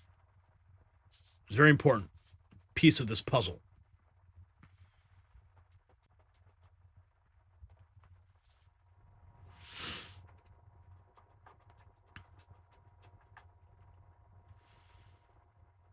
One man with a camera did what billion-dollar newsrooms refuse to do. He knocked on doors, he filmed buildings, he followed the money. And what he exposed brought down a governor's re-election campaign and ignited a nationwide movement that legacy media can't stop. His name is Nick Shirley. Governor Tim Walz called him delusional, called him a conspiracy theorist, a white supremacist. Days later, Walz quit his campaign. Well, tonight, citizen journalists are fanning out across America. And the fraud they're uncovering is everywhere. The media lie machine just met its match. Now, here's what's really happening. See, Nick Shirley went on scene in Minnesota. He filmed Somali-run daycare and nonprofit operations pulling in massive taxpayer funding while appearing abandoned, dilapidated, or completely non-existent. He simply posted what he found. And instead of investigating, Governor Walz attacked the messenger. See, that was the tell. It's always the tell. Days later, Walz exited his re-election campaign. That moment proved something dangerous to the system, that one citizen with courage was more effective than entire newsrooms stacked with awards. And once that crack formed, the dam broke across Ohio, Washington State, California, and beyond. Everyday Americans began following Shirley's blueprint. They showed up to addresses tied to 6- and 7-figure payouts. They filmed empty buildings. They interviewed neighbors who said there is no daycare here. They found collapsed ceilings, debris-filled rooms, locked doors, and no children, yet millions flowing in. This is not commentary. This is the evidence, and you're about to see it. Because when citizen journalists are doing the work that billion-dollar networks refuse to touch, when regular Americans have to expose fraud the system wanted buried, you realize the old gatekeepers are gone. That is why being prepared for anything matters now. My Patriot Supply has a 3-month emergency food kit that could save your family. Save $100 right now. You get over 2,000 calories for 90 days. That's real meals, breakfast, lunch, dinner, drinks, and snacks, packed in sturdy buckets that last 25 years. And it's all made in the USA. No MSG, no junk, fast free shipping, 30-day return, disaster replacement guarantee. Go to preparewithgary.com right now. At preparewithgary.com, get prepared and get peace of mind. The investigations are spreading fast, friends. In Columbus, Ohio, citizen journalists found the Somali Education Resource Center, an organization that received $42 million. There's nothing there. No one inside. Where's the money? In Washington State, reporter Cam Higbee exposed a daycare collecting nearly $1 million, yet residents say there's no daycare there. Muckraker journalists were swarmed at an Ohio mall for photographing a no ICE poster. A man on camera declared America will become a Muslim state. Elon Musk said it plainly. Legacy media is now a driver of misinformation. Well, average citizens often know more than credentialed journalists. See, the information regime is collapsing. And it's happening in real time. And what you're going to see here is the counterpoint of that investigation that's happening in Minnesota. As I've said, and we have reported, the investigations that are now occurring at the federal level, the surge that President Trump is pushing into Minnesota,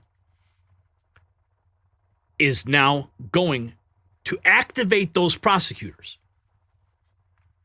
Prosecutors need to find a place to look.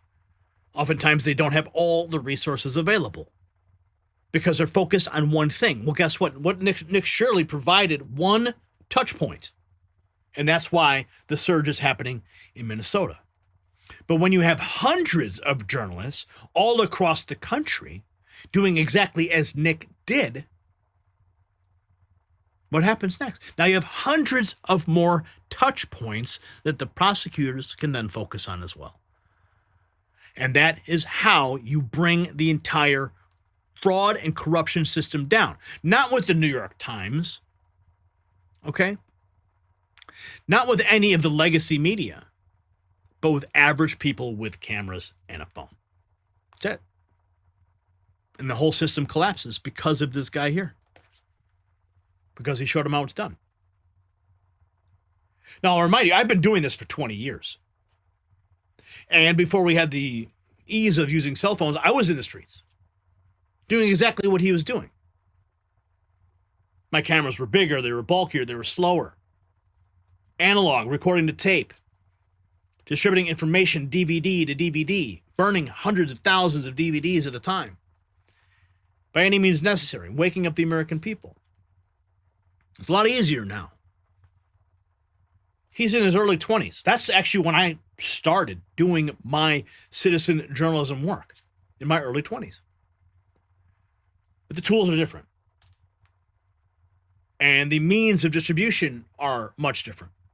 Even when I started my first YouTube channel, it was like we were using, just rudimentary editing software. We had to capture video that we took on our cameras and record it down to from tape to digital. We had to have capture devices to do all that. And then we had to edit that software, edit that footage digitally.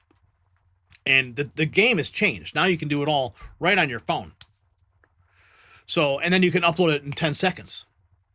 And so the speed and acceleration of information has amplified the effect. And then, of course, with Elon Musk freeing Twitter, getting Nick Shirley 100 million views in 24 hours, like that just did not exist in the same capacity before when all the gatekeepers were in the way and technology didn't move as fast.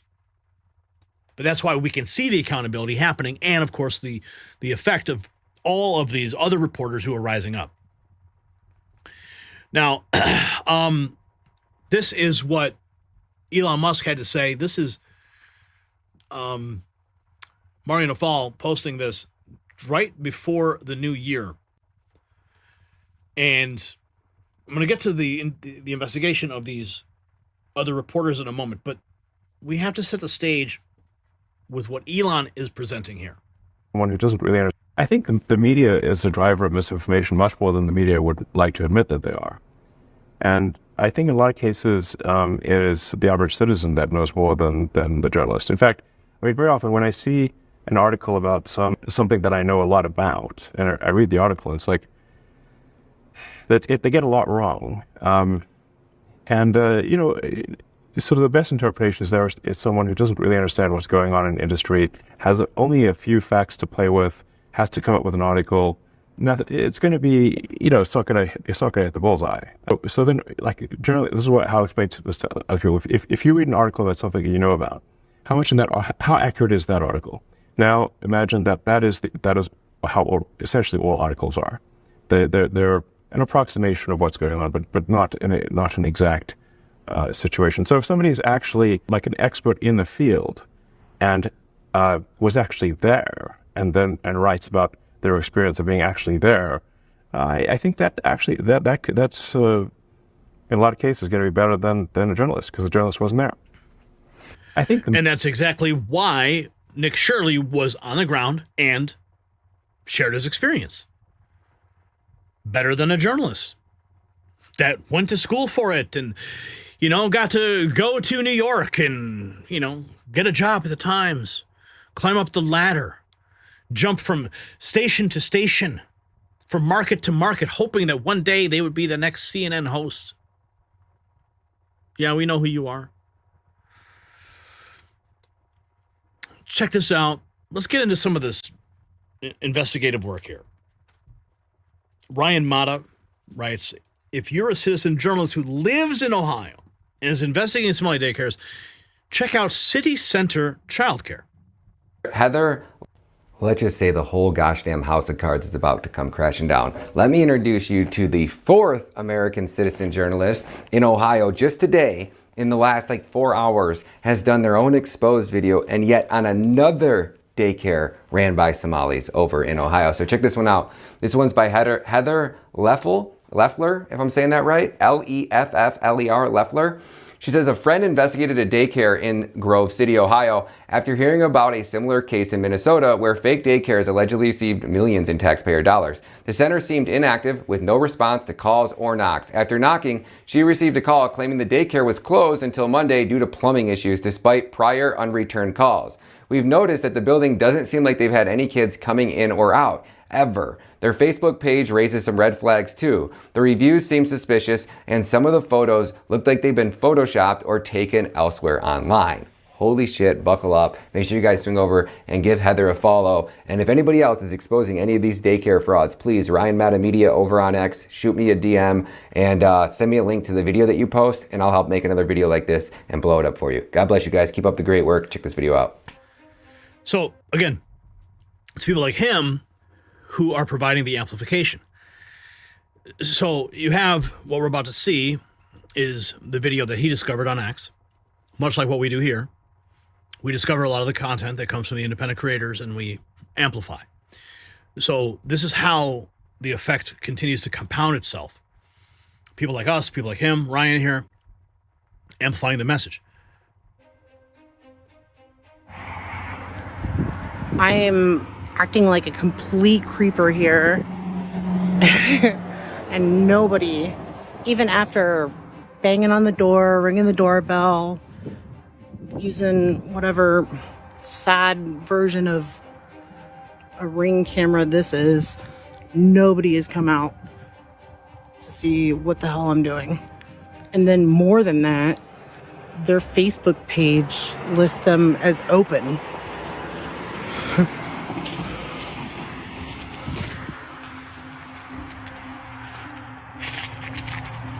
I don't want to alienate their neighbors, but holy cow. I will be talking to them next. I am now at the building next door at 3711. It doesn't look like or sound like anybody's been here for a while either.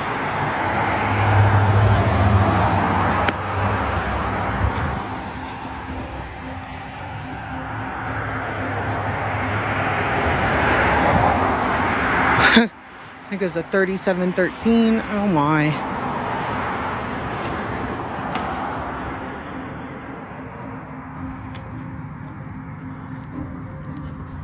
You gotta love it though. You gotta love the background music that's just subtly playing.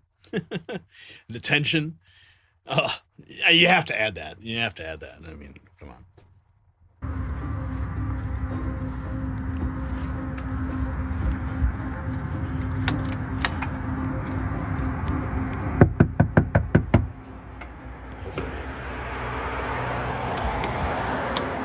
What's gonna happen? Come on, someone answer the door, please. Please answer the door.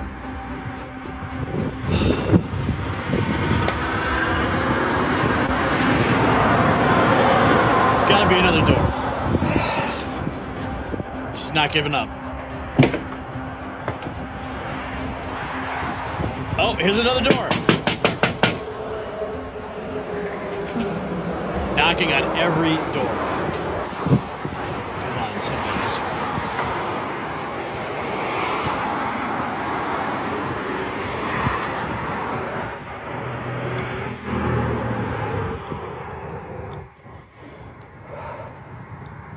Please. Just walking down the sidewalk. We're gonna go around back now.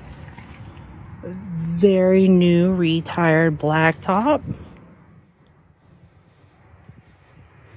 All those things are tells. Someone's maintaining the property next door. Somebody's still there.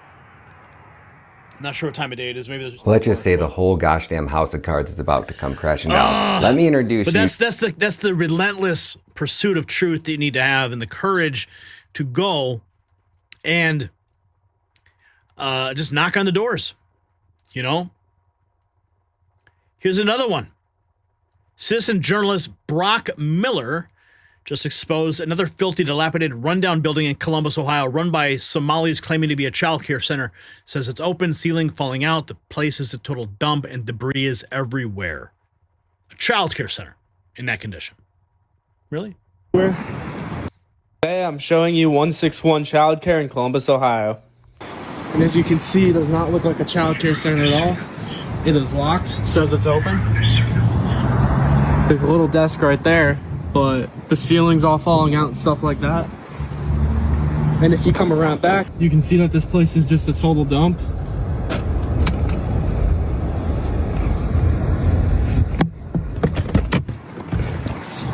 Literal just debris everywhere.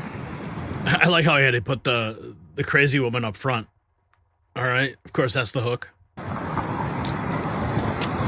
we going to see the crazy woman? This is a question. How do you enroll? How do you enroll your children here we go. here? You can't do that? No kids? So how can I enroll my children? It says you get public money through. You get public money through Ohio. You get money through the state of Ohio. This is a money that gets. Today I'm showing you 161 Childcare in Columbus, Ohio. And as you can see, it does not look like a child care center at all. 161 Childcare LLC. There's another touch point for the prosecutors. Let's go back to the Learning Center where it all started. Having a rough week, not even the misspelled address sign could stop journalism. Citizen journalism recounted her visit to the now infamous Minneapolis daycare center at the center of the fraud. Let's find out what she uncovered. Restaurant. Guys, the owner's son just said that his lawyer said that they're not allowed to talk to us. I'm sorry? This is the property of the restaurant, right? Is this property of the daycare or the restaurant? Yeah, but yesterday I got some takeout from Albee Kitchen, and so I'm allowed to be here because this is the kitchen's parking lot. Don't take the camera. Go over there if you want. Please. But I ordered some food from Albee Kitchen, and this is the kitchen's parking lot. No, this is my property. Please go over there. Oh, you're the owner? Please go over there. Are you the owner? Go over there, please. Are you the owner of the property? Yes, go over there. Oh, okay. Are you also the owner of Quality Learning? I don't want to talk. Go. It seems like you want to talk. Seems like he wants to talk. He wants to have. It must be lonely just standing there, yelling at people all day. I think he does want to talk. I wonder, what's the border? Can I stand here, or is this okay? Can I be right here? Can I stand here? Where's the senior citizens? Oh, that's just another example, folks. It's all collapsing. Here's Cam Higbee. Eric Darty posting this on the New Year's Eve. Citizen journalist Cam Higbee has exposed Hiloli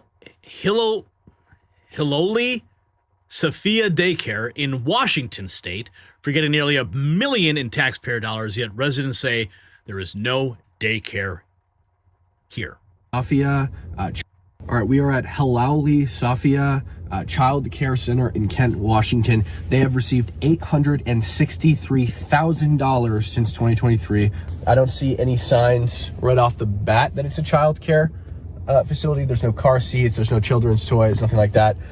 So we're gonna go in and we're gonna check it out.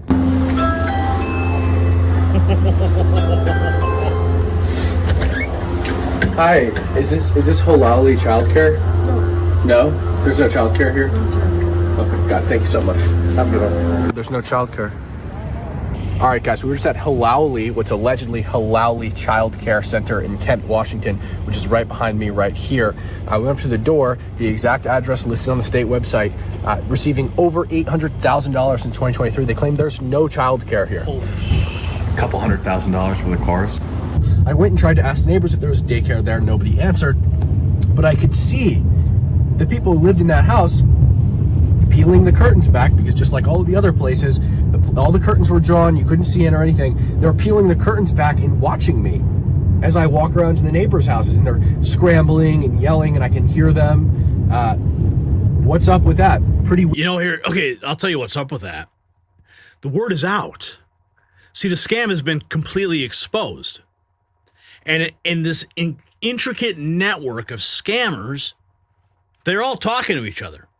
I'll bet you $1 million there's text messages, there's probably chat rooms and encrypted signal messages that are being sent across this entire network to be on the lookout for people who are like Nick Shirley, because people like Cam Higbee will show up. And that's why they're closing the windows, they're peeking from behind, because they've been tipped off and they realize the game is over. And they're freaking out about it. Weird. So I'm out of the field now. I'm back at the house, and I'm looking at this Halali Safia children's daycare on their government webpage, and their licensed capacity is 9, just like the other place, and their total available slots, meaning the total amount of children they can take on, is 6, meaning this daycare is only serving 3 children. I mean, I think it's likely they're not serving any children, considering they told me they're not a daycare. But at most, there could be 3 children being served by this place, and they're raking in $800,000 since 2023. I've now pulled up one of their inspection reports for Halali, and what you see is, again, short-term, long-term, serious and immediate risks. The government defines serious and immediate risks as risks that pose serious risk of injury, illness, or even death for children that attend these daycares. And this is the most recent inspection report with no indication that it's been corrected or fixed. And they're still raking in hundreds of thousands of dollars. I don't even understand how this is possible. A normal inspection report for one of these daycares is like 2 pages long. But look at this. It just goes on and on and on with short-term, long-term, serious, and immediate risks. See, in a real-world environment, where the dots are connected, a report like that would trigger an immediate halt on the funds to continue flowing. But because the dots aren't connected and no one's doing the follow-up, no one's doing the oversight, no one's taking this fraud report or this inspection report and handing it to the agency going, look, this place is out of compliance and it should not be receiving funds. The left hand doesn't know what the right hand is doing, so they've exposed this loophole, and that's why the money continues to flow, and these people just operate with impunity. They don't care, because they know that nothing's going to happen, and the money and the checks will just keep being deposited in their accounts, and the people who the funds are intended for truly never receive them, because it's going to places like this. On and on. I mean, I don't even know how far. We're not even halfway. You can see the scroll wheel on the side. This is how long this report is. It should be only 2 pages. Look at this. I mean, we have to be 20 pages deep at this point. Oh my God. So that inspection that I just showed you, the horrendously failed inspection, was in February of 2025. But if we come over here to their funding, like, check this out. February 2025, they received $32,840. In March, another $32,688. In April of 2025, $32,688. And again, like, there's no indication that these issues were fixed. This is 207 is the most recent inspection that's occurred for this place. All right, we are at Halali. So that's exactly what I just said. The money just keeps flowing. The dots aren't being connected despite the reports. Here's another one. Citizen journalist Nick Sortor visiting the Minnesota Hilton Hotel that apologized for banning DHS agents. The front desk manager told him he spoke directly with the owner and confirmed the anti-ICE policy is still in full effect. So another example of citizen journalism on the ground doing the work, exposing more of the corruption that is trying to block the federal investigation of these facilities and the illegals who are raking in millions upon millions of dollars. Yeah, I know it could be. All right, and wish me luck.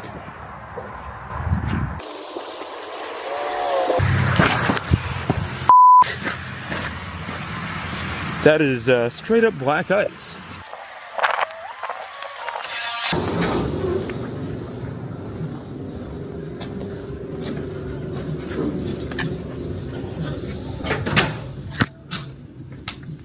Hello, how are you? Good, how you doing? Good. Do you have any rooms for tonight? We should, yeah. Okay. Like how many? Could we get like 10? 10? I mean, yeah, I know that might be. Let's see. Did you already make reservations by any chance? No. No? What's First. the name? It would be just Nick. I'll just put it under my personal. I don't know if you can use a government rate or not, but. Let's see. It depends because there's a lot of stuff going on right now. Is it? Nick is testing the system. Just put it under my personal. Nick, unless you have a government rate. Oh, he's about to expose it. This is great. What agency is it for? Using the well, government rate. it'd be Department of Homeland Security. So we're not accepting people from immigration, ICE agents, DHS into our property. It's just for management ownership. Oh, okay. I thought that changed today. Was that? I just talked to my the owner of the building, Uh-huh. and he didn't say there has been any changes. So Really? Okay. yeah, Okay. it's just policy. You know that. Yeah. I mean, they that's said. not your fault. Totally, Yeah. Totally get that. So Dude, I'm texting Nick right now while I'm watching this. they actually said that was like, I mean, honestly, this is the most convenient location. So it's Right. like, so they told you no, that there's no. Yeah, no immigration. Well, DHS isn't all. Yeah. Immigration. Okay. So, Okay. So even with the thing that they said earlier, where they mentioned that there was a statement that they put out, saying that they accept everybody and. I haven't been informed. I could call my owner right now if you want. Yeah, and ask him what's. That'd probably be good. Just trying Yeah. to figure it out. So because it's somebody said, I didn't know it was this location, but Ever Peak Hospitality, right? I'm new here, Okay. so I don't really know what's. Gotcha. Yeah. So. Yeah, I'll just call him. Ask Yeah, him, that's see what's. probably a pretty good idea. There's been any. Just to be clear, like I'm Right, not no, trying yeah, to cause any problems. It's just Right, like no, it's yeah, yeah. 11 o'clock now. Right. So Yeah. I just get it. checking. Yeah. I'll be right back. Yeah. Okay. Thank you.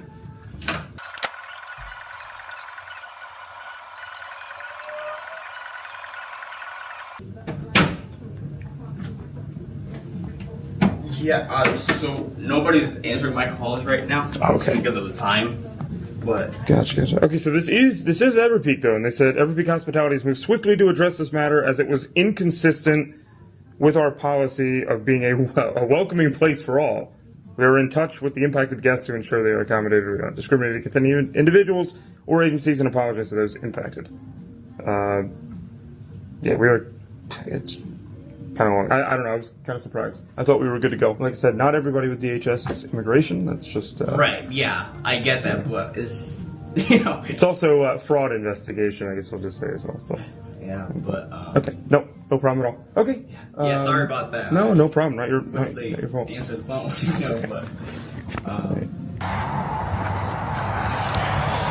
All right. So they lied. Hilton and the Hampton Inn out here in Everpeak Hospitality lied. Full of shit. And now they are going to, well, let's just say they effed around and it's find out time.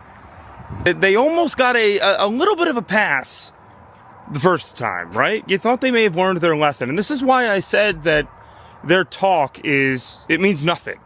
People were saying, oh, well, no, they said that they're going to change their policy. They lied. They didn't do it.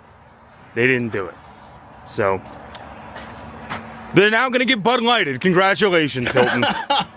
You can take Hilton. You can take your name off that sign tomorrow. Today, you could do it. But we'll see if you will. Dude, that was epic. I literally just texted him as I was watching that. Dude, that was genius. I told him, genius move to get that clerk to reveal it. That was perfect. This is independent journalist Nick Shirley, seen here doing the kind of investigative work that award-winning mainstream media outlets should be doing. Regardless of reviews on the story itself, it's refreshing to see citizen journalism break through, and now even major outlets like Fox are covering it. We're going to check out this next one in a second. Here. Daycare. So this is Quality Learning Center. I meant to say Quality Learning Center. We've arrived to ABC Learning Center. All the windows are blacked out. I would like to check a child in the daycare. Why? Can I speak to a manager? I would like to see if I could bring little Joey, my son little Joey here. Is there paperwork or can I check out the daycare? You got $2.66 million this year in funding and $2.5 million last year. We're just wondering where the kids are. Hello, we'd like to ask where the money's going. Wow. You're right. So that good. was the old good journalism. By the way, Fox Digital reached out to that learning center to try and, get a statement from them. And apparently the number doesn't even work. So we did not get a response there. Well, and Fox decided to do something after it went viral. Here's this one. Holy smokes, a citizen journalist in Washington pulled the thread. The panic was instant. He visits a so-called Somali daycare, pulling hundreds of thousands of taxpayer cash. Where does he find a $500,000 house? The tenants immediately start yelling, "Get out!" No, there's nobody on. Oh yeah, I was trying to find the local daycares. We already know about what's going on. This is a licensed property. If you have a complaint, go to the state. Okay, I was trying to find out if you guys are a daycare. I was just trying to see. Well, you don't have to. Yeah, you don't have to. If you want to know any questions, just go online and ask who you need to ask. But No, there's nobody online to ask, so I'm just trying to ask you guys. No, you don't have to ask us anything. I don't have to? If you have any questions, go I to the do. state. I have a question. I was just asking you. And Okay, you guys were listed on the website and a bunch of websites, so for daycares. So then if that's what it is, then you don't need to go door to it's door. yeah, no, you can. Yeah, I have. You can go door to door. So if you have any questions, go call the child care check, and they'll give you whatever information that you need. Okay, so you guys aren't a daycare then? Not a public daycare, right? Okay, I didn't think so. Oh, I can, yeah. So these ones were really hostile. I just knocked on the door just to see if there's a local daycare listed on the websites. She said contact the state. It's interesting. Another touch point for the investigators. It's spreading like wildfire. This is another one. This is Cam Higbee exposing Somali fraud in Washington. It is all spreading. Same thing. My decoy went up, and she could hear people rustling around on the other side of the ring camera as if they were listening to her but not responding. Kristen Magnuson and I also went to this house right after you guys to see if we get the same response, and we sort of did. We saw the same thing, the windows with vinyl covering, can't see inside. We ring the doorbell, but actually somebody responds to us. Hey, is this Dagash Family Childcare? No. It's not Dagash Family Childcare. No. Okay, what's the name of the childcare here? I ask, has this place ever been a childcare? The woman says no. But obviously Washington state records tell a completely different story. Yeah, this specific address is locked into Washington state records as a daycare. Yeah. It's locked into the Google paid for the business. Yep. Is this address. Right? And it's up to date with licensing. The numbers here. Okay, so we just visited Dagash Family Childcare. This address was confirmed online.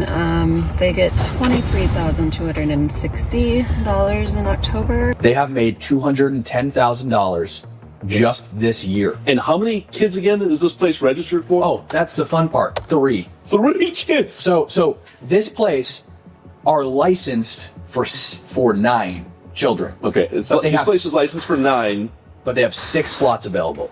Right. Which means they only have 3 kids, and they've raked in $210,000 in tax money.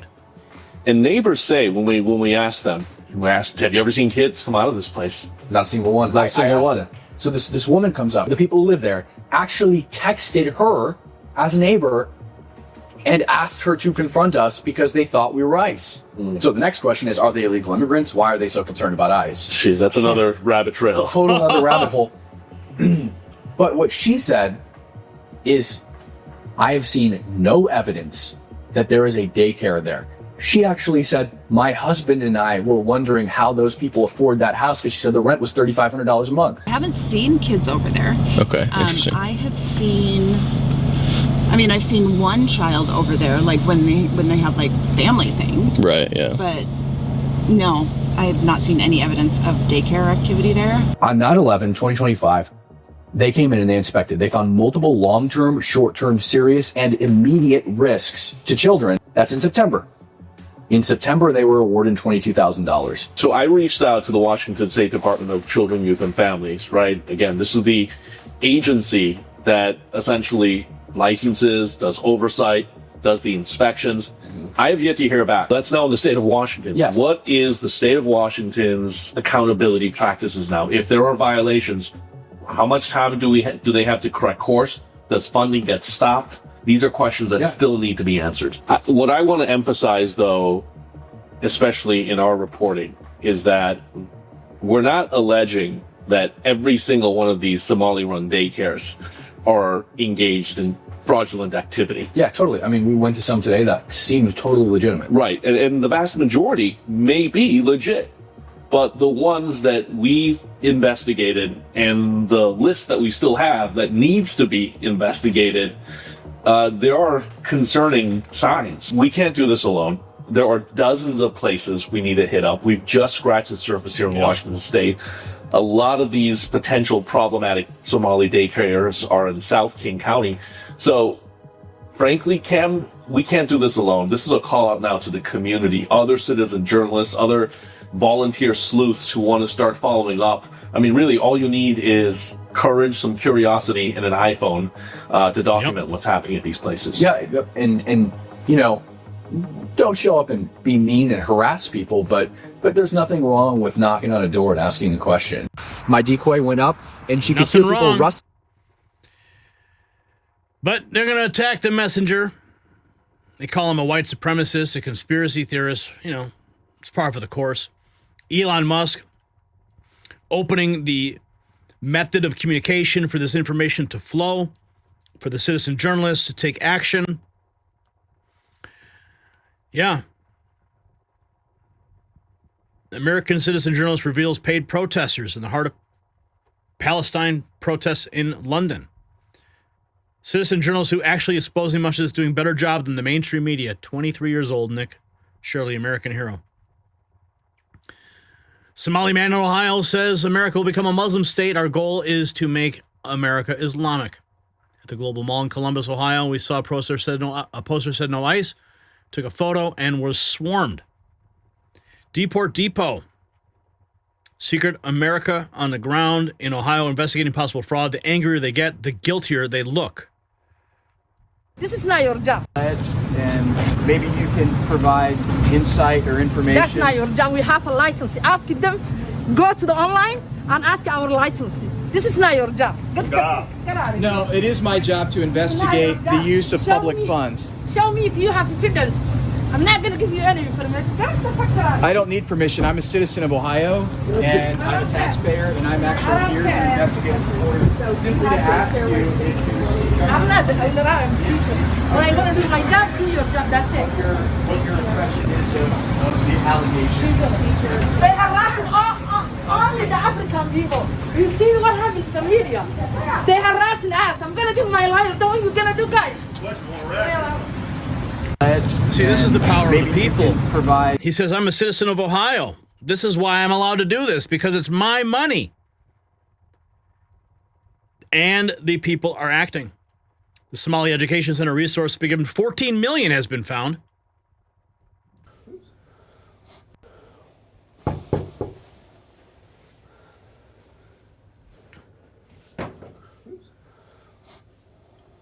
One after another. The dominoes are falling. It's because people have the courage. You get 20% off for urgent care services. I mean, look at this. So they're listing all of these, and you get 20%. I've never seen a doctor's office do this, but they're also the Somalian Education Resource Center. What's the tie here? Calling now. Please wait a moment. Oh my. One by one, they're all getting exposed. This is huge, folks.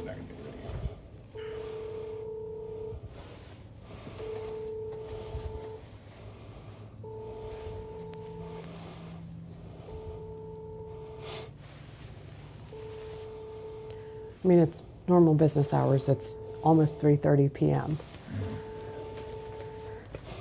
Biscuits, $14 million? Please press the button to leave a message. No, thank you. This is what's shocking to me. The person you're trying to reach is unavailable. We know that because you're legitimately not here. What's shocking to me is that this is the third office that's listed for the Somalian Education Resource Center. They got $14 million just this year. There's nothing in there. There's nothing in And there. it looks empty from what the guys are telling me. But where did the $14 million go? And who else is involved with this resource center? This is taxpayer funding. We deserve answers. Looks like an empty office. Almost. So $14 million in a They're building looking that smells in the like weed mail and is slot. filled with other healthcare services. They're looking in the mail slot and finding nothing behind that door. They just have a big sign, Somali Education Resource Center. Holy cow. Where did the $14 million go? And who else is involved with this resource center? This is taxpayer funding. We deserve answers. Looks like an empty office. An empty office. So $14 million in a building that smells like weed and is filled with other healthcare services when I don't know how the Educational Resource Center is based on 20% off doctor's care. Where there's smoke, there's fire. This doesn't make sense. I just think it's important to ask questions and get transparency. We Like, would there love should those be a questions. full We have a audit. right to with $14 million in taxpayer money. 100%. Yeah, 1 second here. I'm going to get a video of this. I want to talk about this because this has been my key investigation here. So, all right, guys. So we are here. We found it finally, all day long. The Somali Education Resource Center, Suite 301 here at 299 East Granville Road in Dublin, Ohio. Now, the deal is that $14 million into this center here. This is a single office. And by the way, there's nothing inside it. We've already looked. It is very, very, very much dark, and it looks like there's maybe a couch inside. So, not anything here. Very nice security system, which I found very strange. So I assume that they probably have now taken our video and everything of us standing out here. But there is nothing here. And again, where's the money? That's the real question. Where is the money? Because the organization is supposedly $42 million over the past few years in taxpayer funding. We have no access, and we have no idea where it is. So we're just trying to ask some questions here, and we have yet to find anything at all. So, Asking questions, not finding anything. Here's the other angle. This is the Somali Education Resource Center, Suite 301 here at 299 East Granville Road in Dublin, Ohio. There's a video of him now, doing the it. deal is that You see what happened there? You got like 3 people with cell phone cameras. Everyone's shooting a different angle. Everyone's posting to their own X accounts, and the stuff's going viral on every platform. This is how it's done. This is stuff we could have only dreamed of having access to when I was 22 years old. I'm 48 now. I mean, what is happening now? The speed of technology, the speed of information, and this guy, Nick Shirley, at the center of it all. And we'll make 20. There's fraud all across the country right now with these daycare facilities. You have 4 kids, I have 4 kids, you watch my 4 kids, I'll watch your 4 kids, and we'll make $25,000 a pop. That's crazy. And a lot of people have taken advantage of that in places like Seattle, Washington, for instance. So this fraud's happening everywhere. Now, the people have given me a mandate to expose more of the fraud, so I'll be exposing more. Yeah. We all know how much money got flooded out into these communities with so little accountability, starting in COVID and continuing after that. How much more of this story do you think we're going to see out there, David? Oh, we're going to see a lot. We're going to see it. We're seeing it in California. We're going to see it in New York with the home health aides. And I think we need to look at this in an entirely different way. This is not standard Tammany Hall patronage and kickbacks, right? We've always had that. That was meant to keep people in power. That was not meant to be a massive redistribution of wealth. What we're seeing here is a massive redistribution of wealth. When these blue states allocate billions of dollars for marginalized communities. I think he's wrong there. I think that there's politicians on the take who are looking the other way. And it is to keep those people in power. That's why they pander to the voting blocks. That's what you saw in Minnesota with Keith Ellison. And that recording we played in a previous report. This is exactly what's happening. You want our votes, you want our money, protect our interests. What are our interests? Our interests are the fraud and the corruption and the theft of federal money. And then what does he do? Those people get arrested, and then he returns the money. So I don't think this guy's. This is different. I don't think he actually. This guy gets the whole picture here, David Marcus. But regardless, the point is Nick Shirley. He's not stopping. You saw he's bound to blow the lid off the nationwide fraud that's happening. There are fraudulent daycare facilities across the country right now. Happening. All across the country. People have given him a mandate to expose more. And that's exactly what he will do. The question is, what will you do? You see, because the movement's not centralized. There's no single editor. There's no gatekeeper. There's no party headquarters. That's why they can't stop it. From Minneapolis to Columbus to Washington State, independent reporters are uncovering shell nonprofits and phantom centers while the media insists that nothing is wrong. You see, the establishment, they understand this now, and that's why they're terrified. So the question is, what will you do when you are empowered with that device in your hands? What will you do? How will you use it? Will you heed the call? Will you fan out with all the rest? Will you amplify the voices as we do here? Because what you're witnessing is the real revolution in media. Not left versus right, truth versus control. That's what it is. You see, for years, legacy outlets, they ignored this fraud. They had the resources, they had the access, and they chose silence. Then citizen journalists with cell phones and courage did what billion-dollar networks would not. And here's what the establishment does not want you to understand. Networks like the Next News Network opened the door for this moment. See, we've been delivering the unfiltered truth for far more than a decade, while the mainstream media called us fringe. And now the model that we pioneered many, many years ago is spreading everywhere. You come here because you want the real story. No corporate filter, no approved narrative, just the facts. And that is why citizen journalism is exploding. You see, we're on the cusp of a media revolution, and you are part of it. So the question for you tonight, maybe ask yourself this when you're looking at yourself in the mirror. Do I have the courage to stand up and do what it takes to expose the fraud, to post the videos? Ask yourself this. And if you can honestly answer that question, let us know. Drop a comment. Reply. Post your videos. Tag us in them. Let's work together. Go to X. Upload. Share. Make sure you take action. We will see you, we will hear you, and you will be one of those who we just amplified tonight. We are all links in this chain. So the main question, though, do you trust citizen journalists more than mainstream media? We can talk about that too in the comments. If you want to support the revolution, go to the Next News merch shop in the description.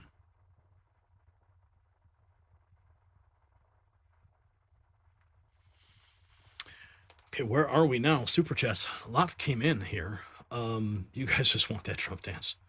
And you just made it happen. $201.91. $201.91. How are you guys keeping tabs? Does it say somewhere on the website how much money's come in here? Salty Nationalist dropped 20. Here's 20 towards the Trump dance. Bill's rules, $4.99. What the heck, he says. Okay. Stephen Witkowski, Sheba Dog, saying, hey, you, $5. Salty Nationalist, another $20. Come on, 5 more for the Trump dance. Trump dance incoming. Karen Finley. Oh, man, you guys are horrible. I know the rules, though. Okay, fine. That's because we hit it. We're $6 over now. And you're going to the YMCA. Yes, you're gonna go to the YMCA where you get a good meal, where you can do whatever you feel. Just don't go to the Minneapolis daycares because I'm not even gonna try. I know, maybe that was a little weaker than you expected. But I have been streaming live for 3 hours and 34 minutes and 54 seconds. And my work is still not done. Because when this show is over, we have to process everything we've done here. And then we're going to publish it. And then you're going to watch it again. And you're going to share it. And you're going to take what we do here tonight and amplify it. Because that's how we work together. So that's where we're at tonight, America. In Minneapolis, a federal agent had to pull his weapon and fire to save his own life. A woman weaponized her vehicle against ICE officers conducting lawful operations, and the Department of Homeland Security called it what it was: domestic terrorism. She's dead. The officers survived. And Mayor Jacob Frey responded not by backing law enforcement, but by demanding that they leave his city. The sanctuary state is collapsing, and the people who built it are scrambling to avoid accountability. And in the North Atlantic, President Trump executed something that foreign policy establishment said was impossible. A Russian-flagged tanker tried to break through a blockade. Russia sent a submarine to protect it, and it still lost. U.S. forces seized the vessel with British assistance after a weeks-long pursuit. No shots fired, no war. Just American dominance enforced in international waters while the world watched. Secretary Hegseth confirming the seizures will continue. The Dark Fleet is being dismantled ship by ship. And in the Arctic, Trump pushed forward on Greenland while European capitals melted down. Denmark scrambled. NATO rattled. And the White House made clear that all options remain on the table to secure America's strategic future against Russia and Chinese aggression. Not a distraction. This is positioning for the next century. And in Minnesota, the fraud war escalated to all hands on deck. DOJ surging prosecutors, DHS deploying assets, Dr. Oz announcing Medicaid audits. $9 billion in fraud? 19 billion? 100 billion? How much is it? We're going to find out because Tom Homan is promising Tim Walz that the reckoning is just getting started. And the infrastructure that protected this corruption is being exposed piece by piece. And all across America, you just saw citizen journalists doing exactly what the legacy media refused to do: knocking on doors, filming empty buildings, following the money. Nick Shirley proved that one person with a camera and courage can bring down a governor's political future. Now the blueprint is spreading to Ohio, to Washington, to California, and beyond. The media lie machine has finally met its match. So 11 years ago today, gunmen stormed Charlie Hebdo in Paris, murdered 12 people for telling the truth. The world said never again. Je suis, Charlie. We are all Charlie. Yeah. We are all Charlie. We will not be silenced. Tonight, that promise is being tested. And tonight, the truth is winning. ICE agents defending themselves. Russian submarines outmaneuvered, fraud empires crumbling, citizens with cameras doing journalism. The people who want you silent are losing. And they know it. That's what the show is about. That's why you're here. And that is why we need you to keep telling your friends about this show. Share the broadcast. Go to the merch shop, support us. Keep the movement growing. I want to thank everybody tonight who pushed us far beyond our goal. Super chats, Rumble Rants, because it is truly that support. Every dollar helps us continue to move forward. We are grateful for it. So thank you for joining the Raw Feed. I'm Gary Franchi, and we will see you on the next show.